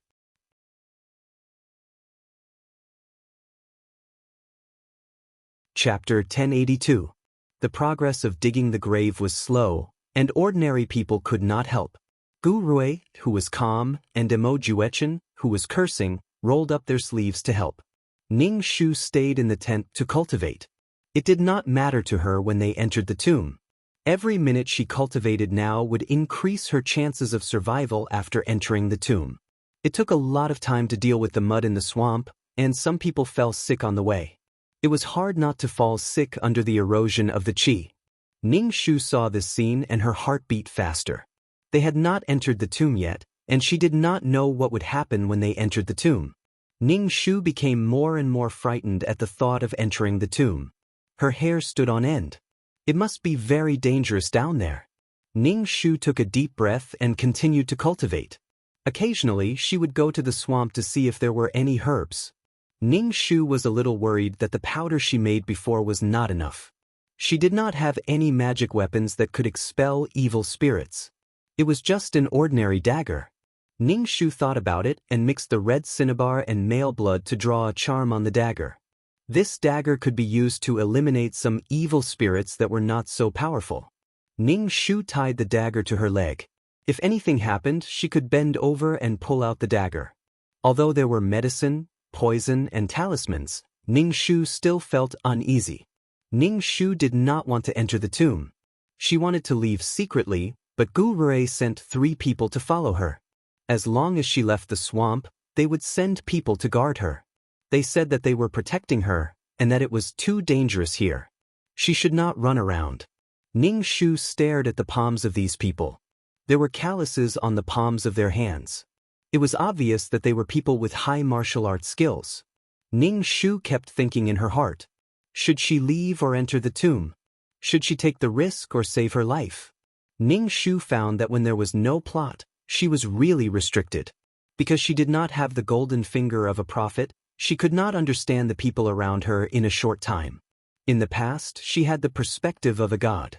Now, she could only rely on her own eyes to analyze and judge. However, Ning Shu was finally certain that the key to the original owner's counterattack was Gu Rui. Something must have happened in the tomb. Since they were going to counterattack, they had to go down the graveyard no matter what. Even though they knew that there was a tiger in the mountain, they still went up the mountain. Ning Shu hammered the ground. He was courting death. In addition to the counterattack, Ning Shu also wanted to see if there were any treasures in the tomb that could attract Qing Mingzi. For someone like Qing Mingzi, what she pursued was nothing more than the great Tao or longevity. Ning Shu weighed the pros and cons in his mind and decided to stay. He behaved very obediently. After several days of hard work, more than 20 people finally cleared the swamp. The cleared swamp was shaped like a bowl. Gu Rui's hoe hit a hard object, like a stone slab. "Clean it up," Gu Rui said to his subordinates. His subordinates immediately used their hands to push away the remaining silt, revealing the stone slabs. The stone slab was very flat. There should be a passageway under the stone slab. Gu Rui's eyes lit up with joy. He said to Qing Mingzi, who was standing by the shore, "Taoist priest, come over and take a look." Qing Mingzi looked at the stone slab and wiped it with her hand. There were 2 messy words carved on the stone slab: death. Ning Shu squeezed over to look at the words on the stone slab. They were carved in a hurry. In such a hurry, how could he have the time to carve words instead of running away? Qing Mingzi closed her eyes. Her lips moved slightly. She pinched her fingers and finally opened her eyes. She seemed to have made up her mind. "Young master, let's open the tomb." "Open," Gu Rui said in a low voice. His subordinates took out their shovels and dug the soil around the stone slab. The stone slab was very thick. Ning Shu saw that they were about to open the tomb and immediately moved away. Being buried under the swamp, the air was not circulating. He did not know how many deadly things were inside. With everyone's strength, they finally pried up the thick stone slab and moved it away. A dark passageway was revealed. "Back off." Qing Mingzi took out a fire starter and placed it at the D entrance. The fire starter was extinguished immediately. We can't enter this tomb for now. Let's wait a little longer, Cheng Mingzi said. Ning Shu looked at Cheng Mingzi's professional appearance and deeply suspected that Cheng Mingzi was a grave robber. They could not enter for now because there was no oxygen. People would suffocate if they went in. And the poisonous fermented gas inside had to be diluted. Why? Gu Rui frowned and then said, "We'll listen to you, Taoist priest." Not sure if it was because of the direction of the wind, but through the D entrance, they could hear the whimpers and whistles in the dark passageway. It sent chills down their spines. "We'll go in tomorrow," Cheng Mingzi said. "Prepare the rope and the light. This tomb is very dangerous. I hope young Master Gu will be careful." "We'll listen to you, Taoist priest." Everyone went ashore and stared at the dark D entrance. There was no light at all. It was extremely dark, like a black D that could swallow everything. Ning Shu's hair stood on end. For some reason, Ning Shu felt that an unbeatable monster would be released. Ning Shu took a deep breath and turned to look at Mo Juechen. Mo Juechen was staring at the D entrance with a look of vigilance and desire. Martial artists were very sensitive to danger, especially someone like Mo Juechen. He would definitely be able to sense danger. But looking at Mo Juechen's appearance, he would not give up on any martial arts secret manual that could dominate the martial arts world. Gu Rui told everyone to have a good rest. They would enter the tomb tomorrow. The sky gradually darkened and the surroundings were silent. Everyone was silent. They could hear the whimpers in the passageway of the tomb, and it was getting louder and louder. Many people's faces were filled with shock. In such an atmosphere, it was easy to trigger the fear in people's hearts. They were afraid that a monster would crawl out of the D entrance. A person's imagination was unlimited. "It's nothing. We're just taking a breath. When the poisonous gas in the tomb is exhausted, we can enter," Cheng Mingzi said calmly. Hearing Cheng Mingzi's words, everyone heaved a sigh of relief. Ning Shu scooped some hot soup from the pot and drank it. The soup warmed her stomach and warmed it up. Mo Juechen looked at Ning Shu with disdain and pity in his eyes. Pity? Ning Shu was silent. Did he think that she would definitely die here? Ning Shu returned to her tent and checked all the items she had. Fire starter, candle, medicine, poison, talisman paper, dagger, and a bottle of elixir. After checking everything, Ning Shu sat down cross-legged to cultivate. The sound at the entrance of the tomb was getting louder and louder, and it was rhythmic. It sounded like something was roaring, howling, and whimpering. In short, it was quite scary. When he heard the sound, his heart felt like it had lost its rhythm and was beating rapidly. He was afraid that his heart would explode in the next second.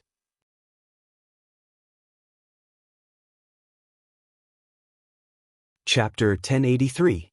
The magnetic field around him was messed up, and his body couldn't take it anymore. Ning Shu stopped cultivating and hurriedly took out a talisman paper from her purse. She pinched the talisman paper and pressed it on her head. Only then did her heartbeat slow down. If her heart continued to beat faster and faster, she would eventually die. "Ah!" Someone cried out in pain outside the tent. Ning Shu opened the tent and saw a few people lying on the ground, clutching their hearts. Cheng Mingzi pressed the handle of her horsetail whisk on the forehead of the person whose heart was spasming. She pulled open his clothes, bit her finger, and drew a talisman on the person's chest. Ning Shu stared at the talisman Cheng Mingzi was drawing. She reached out her hand and imitated her.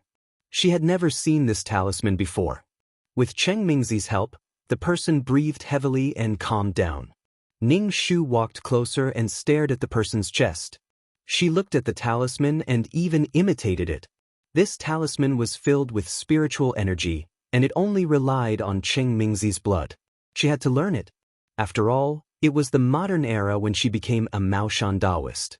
Many ancient things had been lost. Gu Rui saw that Ning Shu was fine, and raised his eyebrows. "Are you okay?" "I'm not. I feel terrible, but I'm holding on." Ning Shu had been imitating Cheng Mingzi's talisman. Gu Rui ignored Ning Shu and stared at the entrance of the tomb with a serious expression. Gu Rui had always been confident, but he couldn't help but frown in the face of such an invisible enemy. This is not good. Mo Juechen sighed. Gu Rui didn't say anything, but his attitude was firm. Cheng Mingzi had drawn talismans on everyone. Mo Juechen didn't want to draw them, but he had to listen to the professionals in such a strange situation. Give me your hand. I'll draw on your wrist, Cheng Mingzi said to Ning Shu. His face was pale under the flickering bonfire. Obviously, drawing so many talismans was a burden for him. Ning Shu rolled up his sleeves and extended them in front of Cheng Mingzi. Cheng Mingzi squeezed her fingers and blood seeped out. She drew a talisman on Ning Shu's wrist. His movements were smooth and practiced. Ning Shu could feel that Cheng Mingzi's blood was boiling hot. It was hotter than the average person's blood. The warmth spread from his wrist to every corner of his body. This talisman was of a higher level than hers. Ning Shu stared at the talisman and praised sincerely, "Taoist priest, you're amazing." Cheng Mingzi only shook his head. His expression was grave.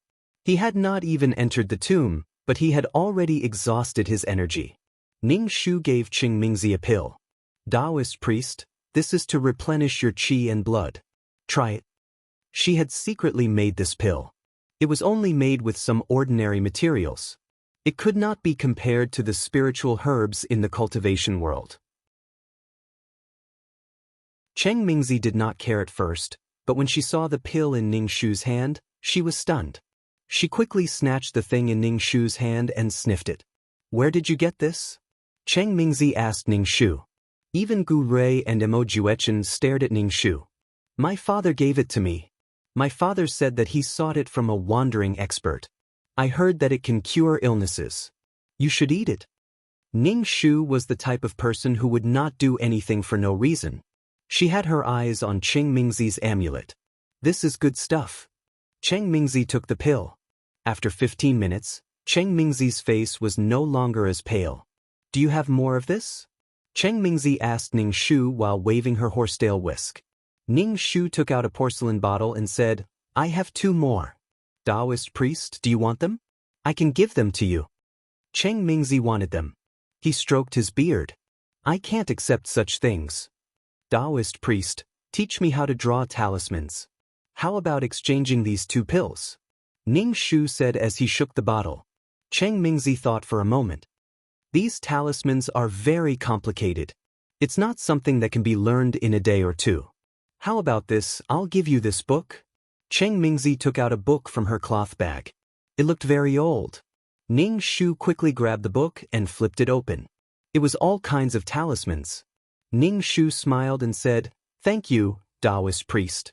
This is for you." Ning Shu took the talisman book back to the tent and studied the talismans carefully. Ning Shu knew how to draw talismans. As the saying goes, if you master one thing, you will be able to draw all kinds of talismans.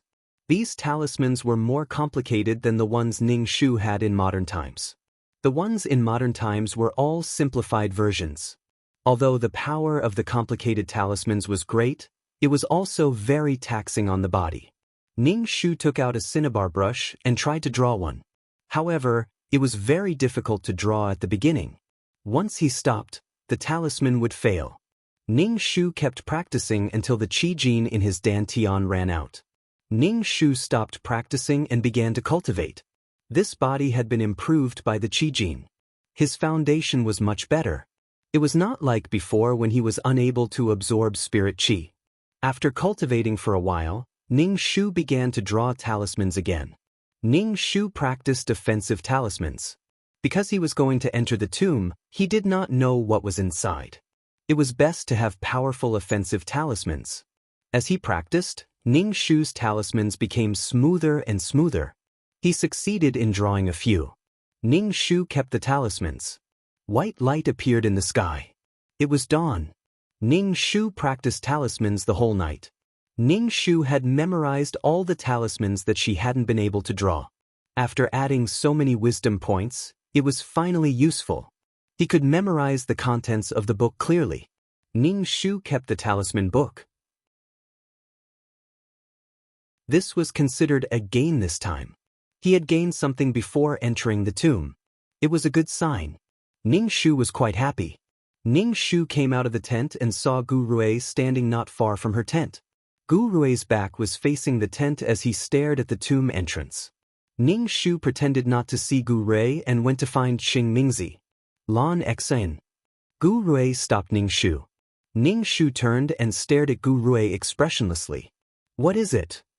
Do you still have that elixir? Gu Rui asked Ning Shu. Ning Shu shook his head. No, I gave it to Daoist Cheng. You can ask him. Why haven't I heard that you have this before? Gu Rui looked at Ning Shu. There are many things you don't know. Do you know when my period comes? Ning Shu rolled his eyes. Gu Rui was speechless. I'm asking why you used the elixir to exchange for the book. Can you understand those books? Gu Rui asked. Of course. I can't understand them. I just like to read them. What can you do to me? Gu Rui said gently, You're just angry that I took your things. Now you're going against me. Yes, taking without asking is stealing. You stole my things, Ning Shu said mildly. Gu Rui turned and looked at the dark tomb entrance. Mo Juechen asked you for things several times but you didn't give it to him. I had to find another way. Ning Shu was speechless. Ning Shu was convinced that he could make stealing sound so righteous. You're tuning in to the Passion Pages YouTube channel. We're so grateful for your support and don't forget to subscribe to join us on this incredible journey through captivating stories. Your generosity through donations truly makes a world of difference, as it's the primary source of revenue that allows me to expand and enhance this channel for you. Thank you from the bottom of my heart for being a part of this adventure.